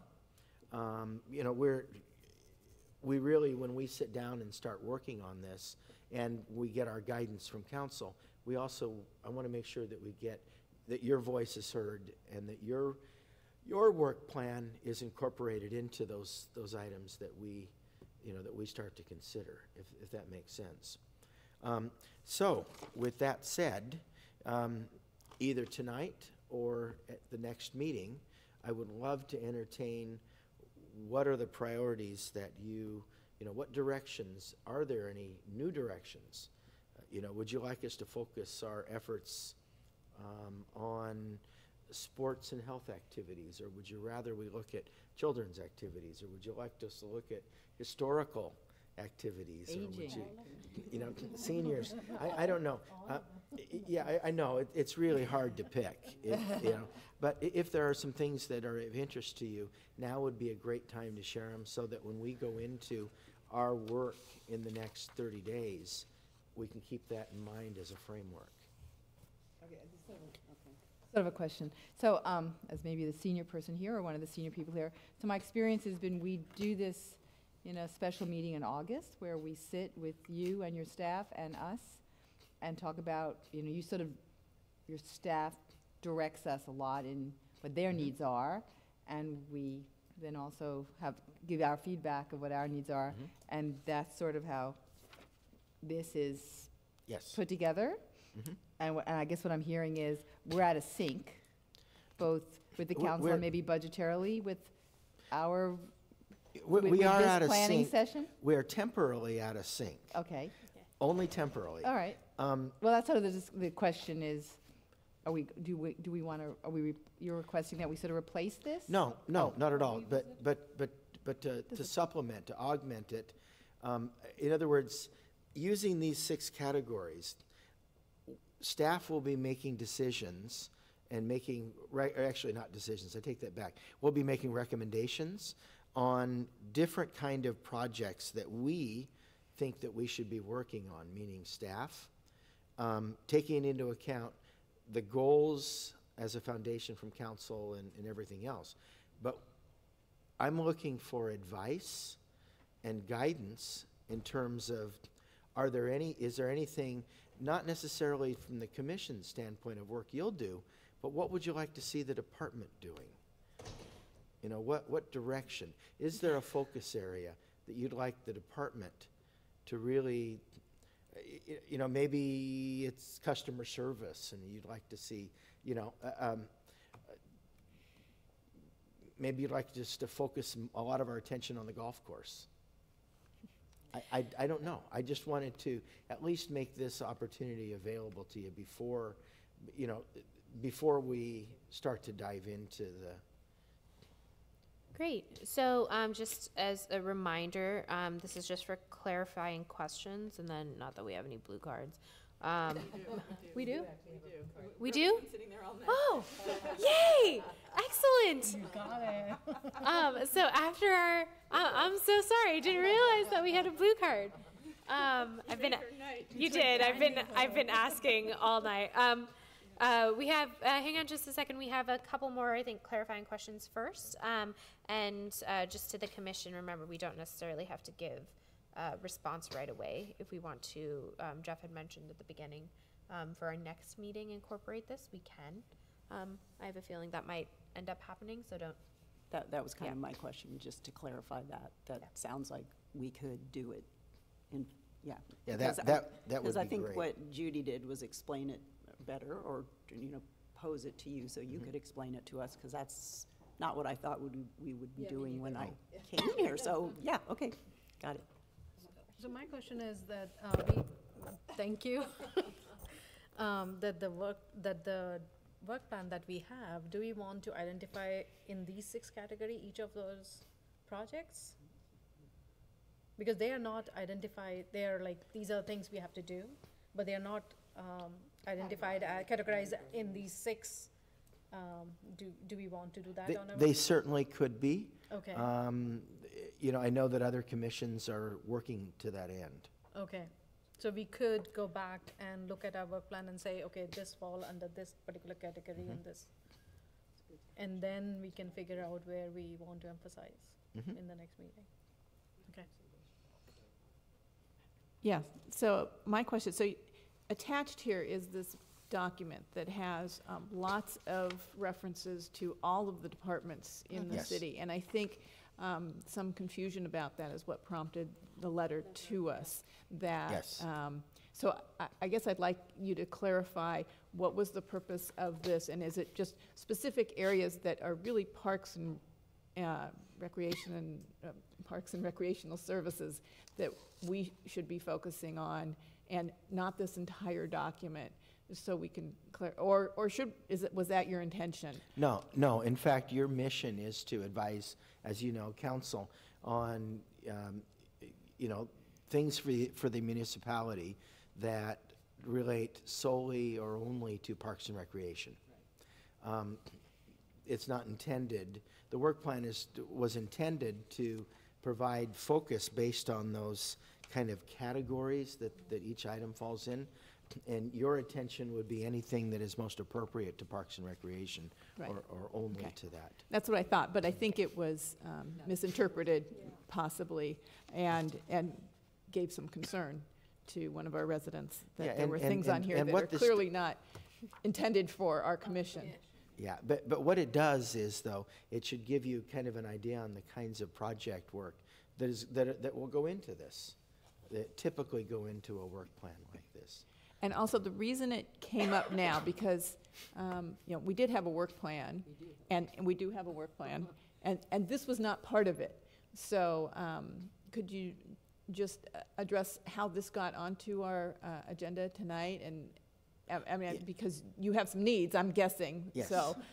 Yeah, well, I wanted to be inclusive as we, as the staff and such, as we start to make, come up with opportunities and recommendations to move forward to be part of the council-approved work plan. I wanted to make sure that you had input. This is different than the work plan that the commissions each have. So just, we've done this before, right? Yes. Yeah. Okay, so basically, our work plan is just for what we do with our agenda. He's actually come to us, last year, we did this exercise too, where we just went through and said, this is a priority, please push this one. Well, I'll give you an example if you'd allow me to. About over a year ago, and I think, Chair, this was part of your prioritization. You guided us to say, we're not doing enough work to recognize the cultural diversity within our department and within the city. So what we needed to do was to figure out a way to focus some of our energy there in that direction, and to use it as a framework to be thinking about when we offer new programs and new classes, and what else can we do to promote, and to celebrate the cultural backgrounds that are found within our community. Well, as a result of that, we said, well, what can we do? Where are we at? When we first started talking about the neighborhood program, then we thought, well, wait a minute, that needs to be a focal point of the neighborhoods program. And as a matter of fact, then it was, and it moved to the next step. Some of us here, Bollywood dancing. I mean, it all connected itself together that way, coming from the very first suggestion. And that became one of the reasons why in that work plan, you'll see that particular item. And so that's what we're looking for. Are there some, 3,000-foot ideas that you're interested in having us kind of start to focus our energy? Another idea, we have an obvious number of folks within the community, and you've shown enthusiastic support for a trial of the off-leash dog idea at Jollyman Park. Maybe that's a focus area. There are so many focus areas that are possible, and what we're looking for is to ensure that we hear what your wishes and desires are. Okay, so, it's questions to keep going on the same point. So these 6 categories, I don't remember doing it. I don't remember doing this exercise with these categories. Okay, These so are the cities. so these were so to make it clear. So you're expected as a department head and as a department to put some of our priorities within these 6 categories. So it'd be helpful to you if we recreated our thinking and tried to put it into these categories. So you could go to so we could all be consistent on what council's categories are. Am I reading that right? Yes, that's correct. Okay, so you need to report, and when do you need to report this? We'll be working on this at some point.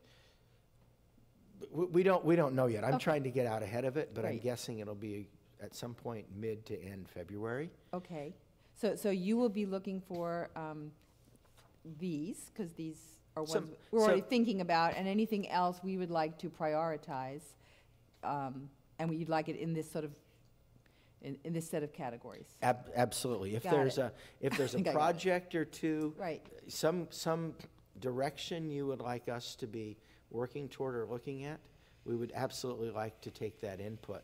so that when we do create and do start to populate, The a cities. recommendation for the city Right. work plan, this way we have an alignment between the desires of the commission and what council then ultimately will be considering. And budgeting. And It then, helps it in that cycle. and then the cycle then will continue into the budget. Right. And we'll be saying, well, okay, we need to add money to cover this element. It's a very tight time frame. Right.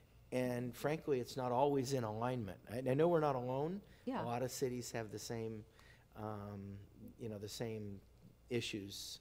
But we want to make sure that our planning is representative. Great, I think I understand it better now. Thank you.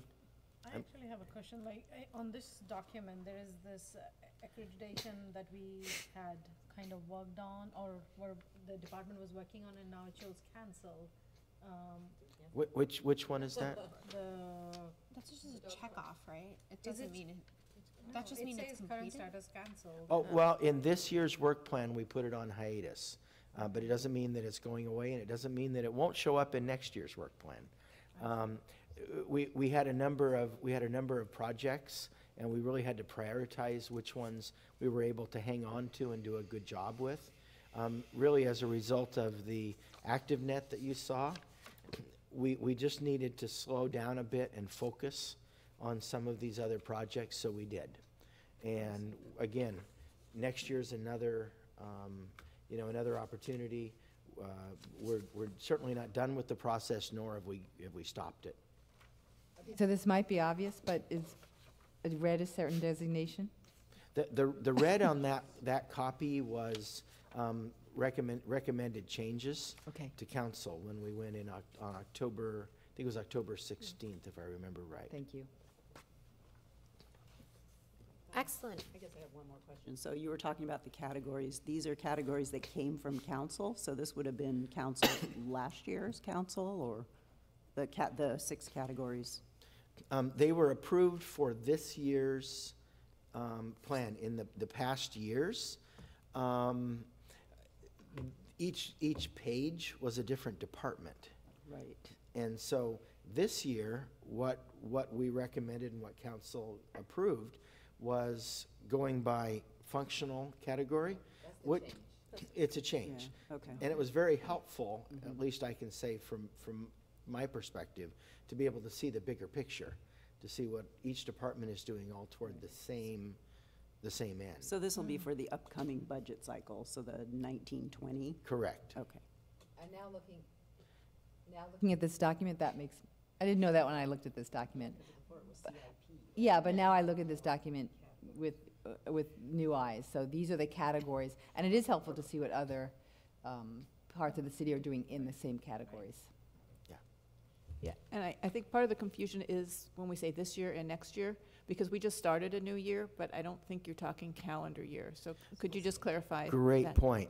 The council approved work plan is typically July 1st to June 30th. And along with ours, which is why we have this planning session in the summer, usually, right? Yes, and along with the fiscal year and the budget. And if things go well, we'll have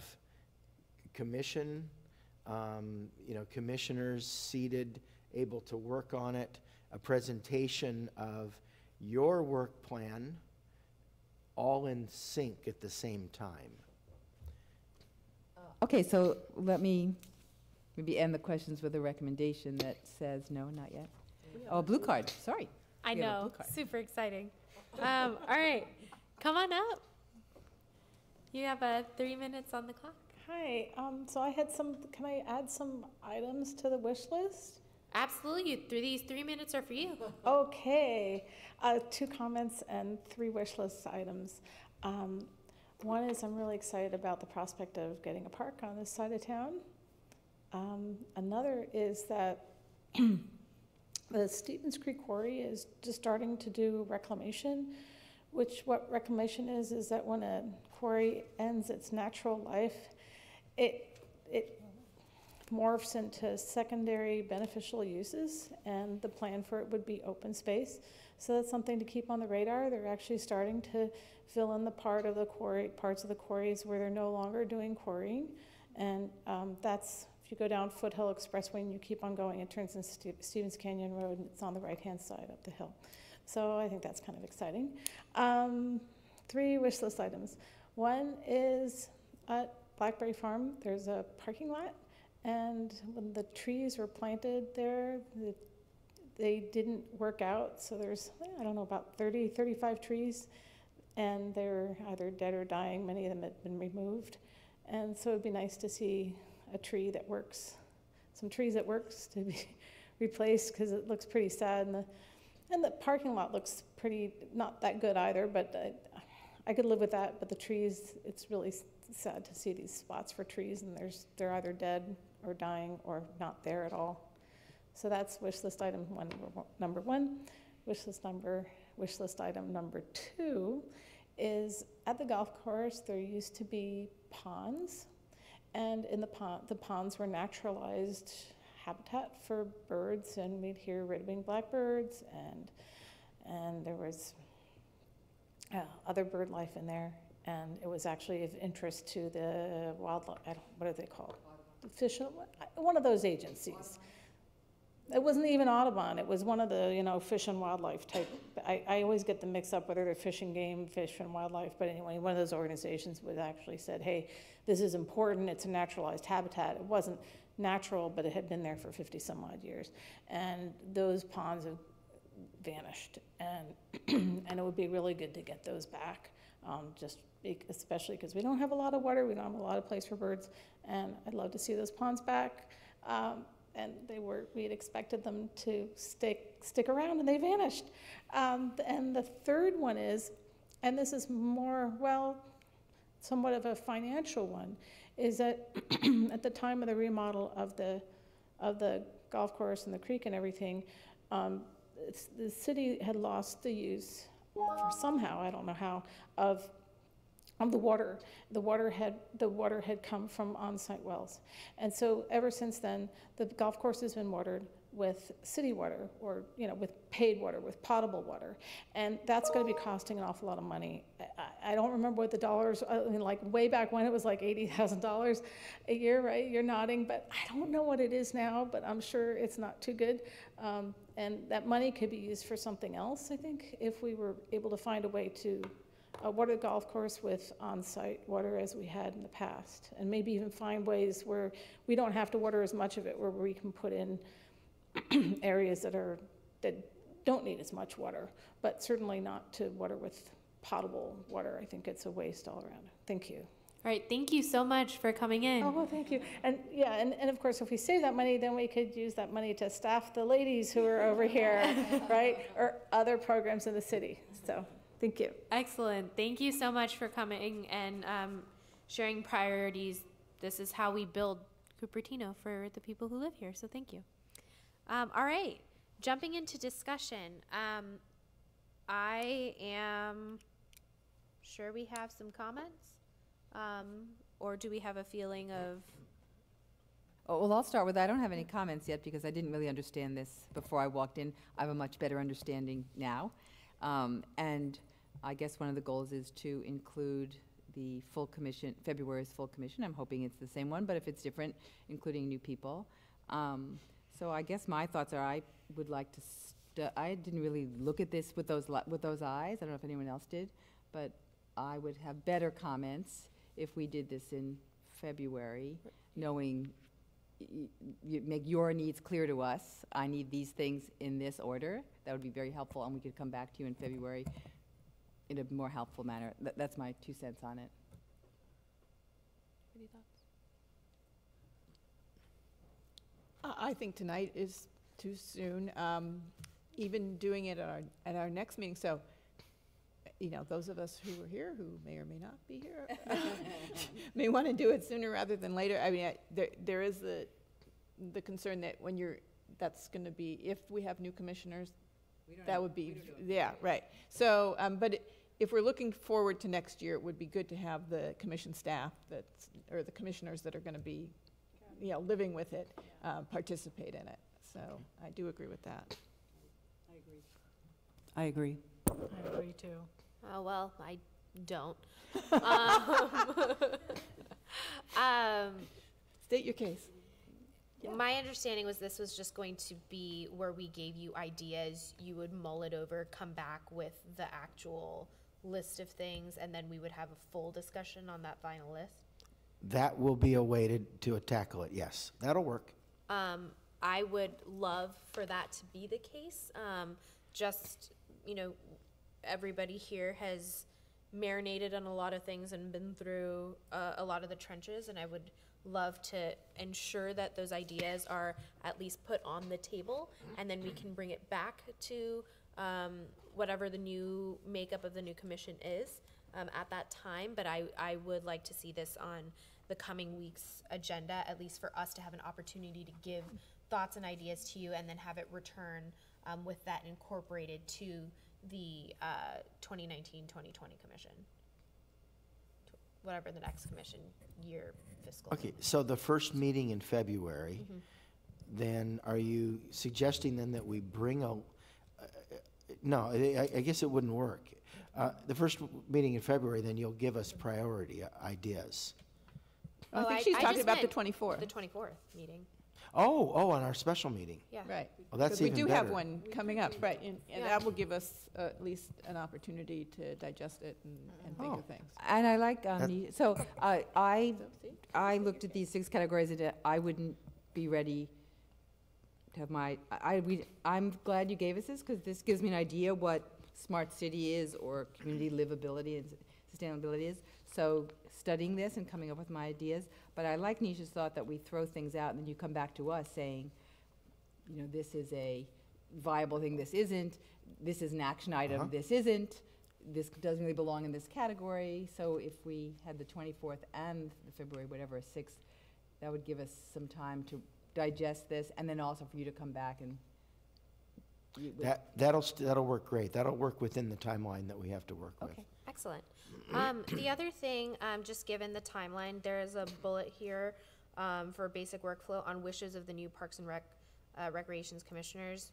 There's a process for a reason, and I respect whatever decision the council has to make.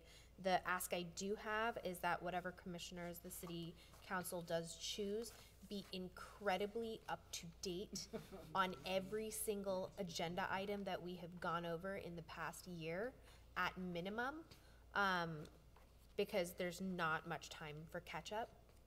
And so I want to ensure that whoever it is that does come on board is as familiar with this as possible, so that we're not going backwards. We can just pick up and continue going. So that would be my ask to City Council, and I would be happy to speak with them on that as well. And my request also would be for you to bring to City Council on our behalf the need for continuity, if you could. Sure, absolutely.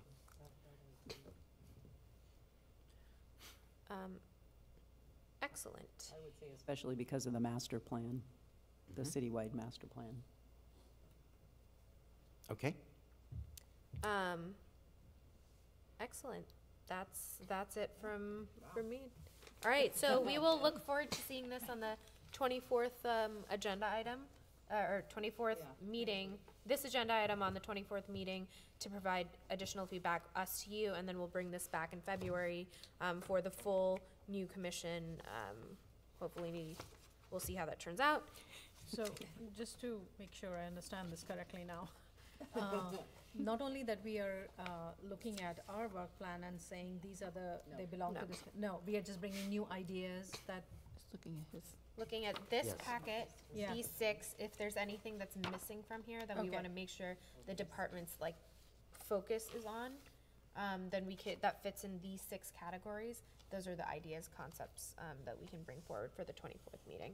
And also for clarification, because this is all new, so this was an interesting document, so it says specifically Parks and Rec things on it, so those are things we can continue to support or prioritize differently, and then anything that's not on that, you'd like to hear from us, you would like those things to be on that list. Yeah, just again, general general. 30,000 feet. Yeah, almost philosophical ideas. What direction should we be going in? Go dog parks. Yeah, but you could if Something. you wanted to, Yeah, right? yeah, you can. You can get Yeah. as specific as you'd like, but Okay. again, the master plan is chock full of oceans Yes. of different project stuff that we can pick and choose over the next number of years to, to include in that as well. There'll be no shortage of work items. No, and also some of them fit into I've Multiple just briefly looked at categories, this, but some of them fit into multiple. So I guess when we can throw that out to you, you could help us by saying that fit, for me, that would fit into this category or that category. Yes. Okay. Excellent. I think we'll talk about this on the 24th. All right. That is it for our agenda items for this meeting. We have, new agenda items. Next up, we have our director's report.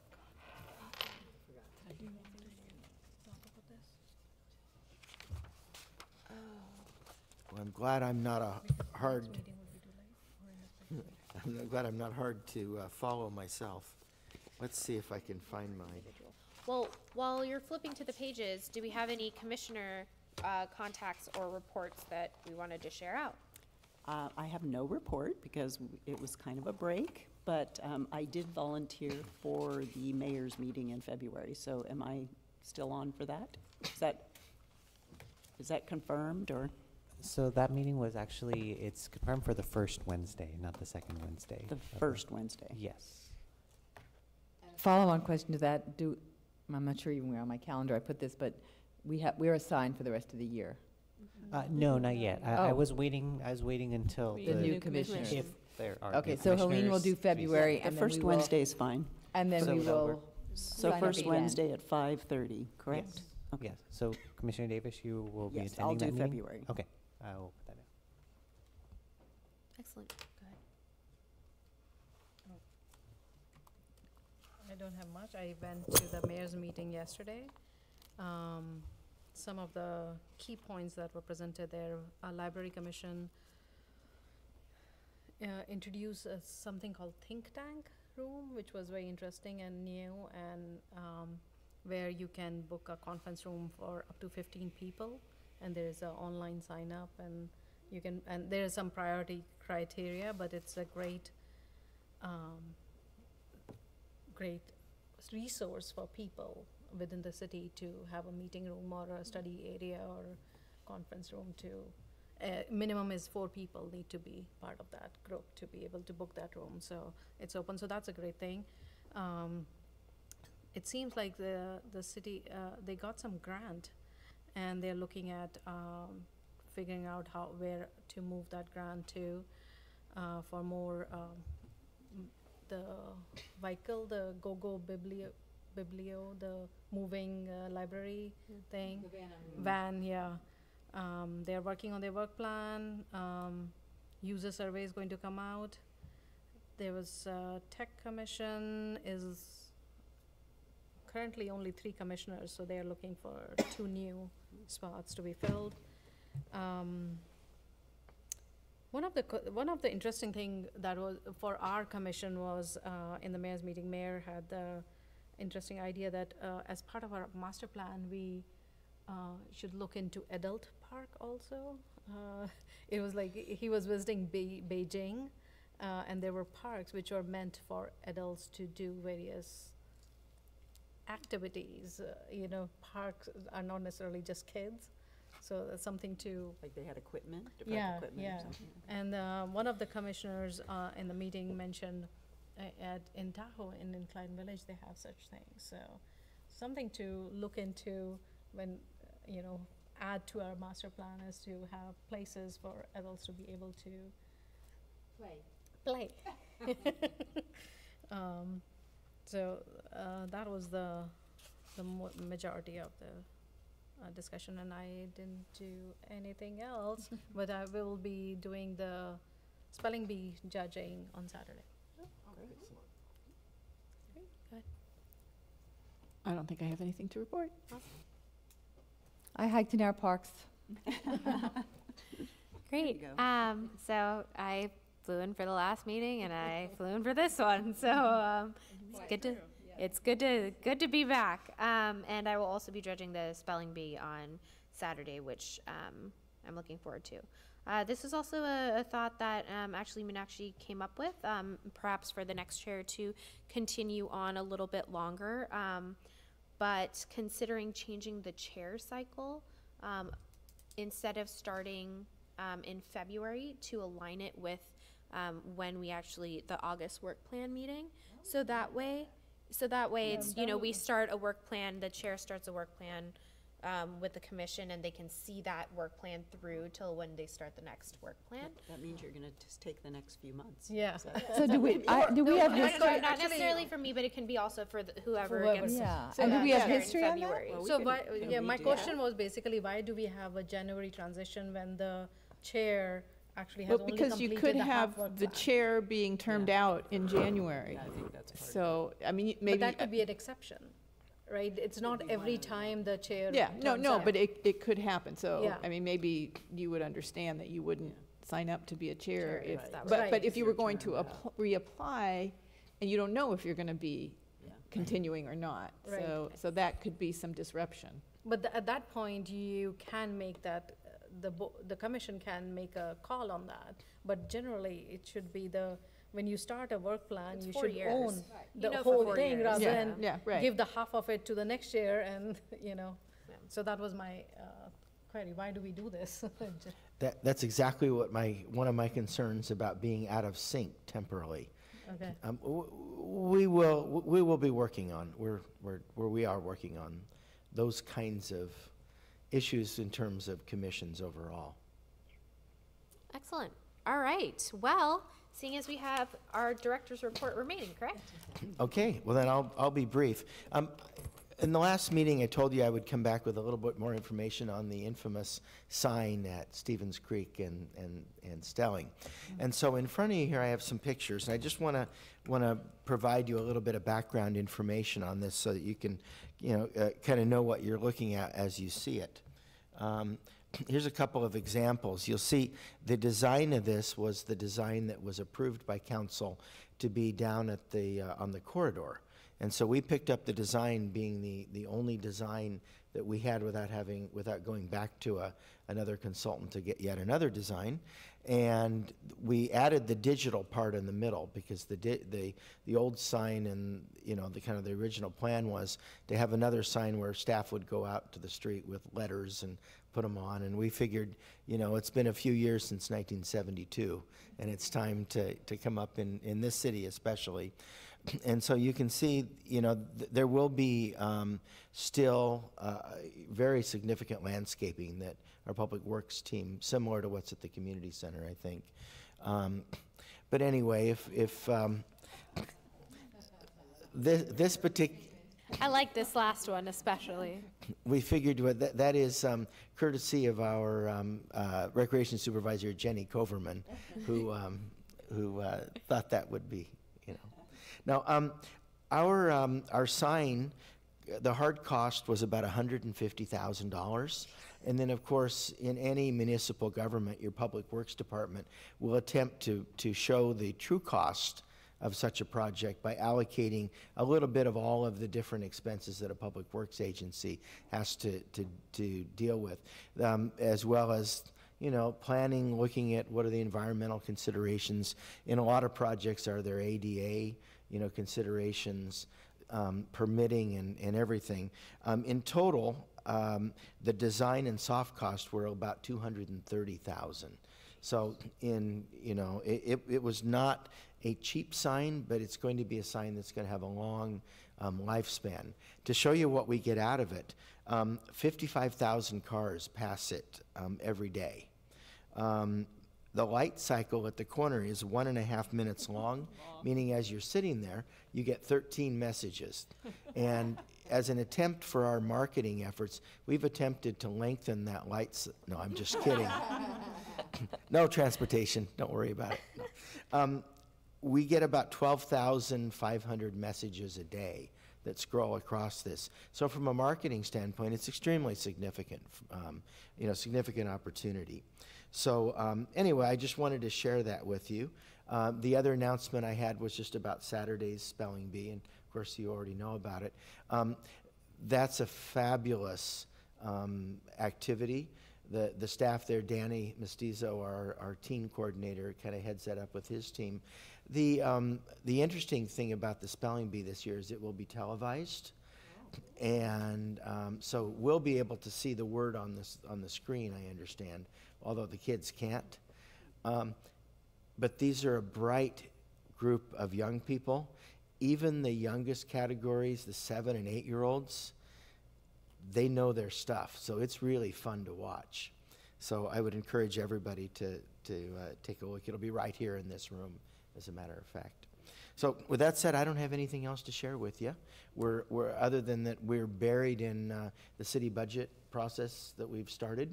We're zero basing our budgets this year to make sure that we take only the very best care of our taxpayers' dollars.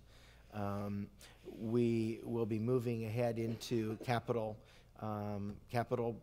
projects. As you remember, we had a number of capital projects that were funded and then deferred as a result of the potential City Hall and Performing Arts Center design work. Don't have an update yet for where that's all at, but I went ahead and took all of the capital projects that we had before and resubmitted them. So if we're given an opportunity to come back to you with that list to say, hey, we have some options for which to fund, we'll certainly come and visit it again. But among those are the sports center upgrade, the community gardens, changing the barbecues at Blackberry Farm. It's the same list, as I said, that you had prioritized, and we want to keep our efforts alive in those projects first, and then if it turns out that we get them all funded, we do the work, then we'll come back and ask for more advice, and we'll go from there. That's all I have. That's what's happening in the world, in our world. All right, wonderful. Well, thank you. Do we have any additional questions for Jeff? All right. I mean, not that, we asked so few questions on this commission. All right. With that, I adjourn this meeting at 9:11.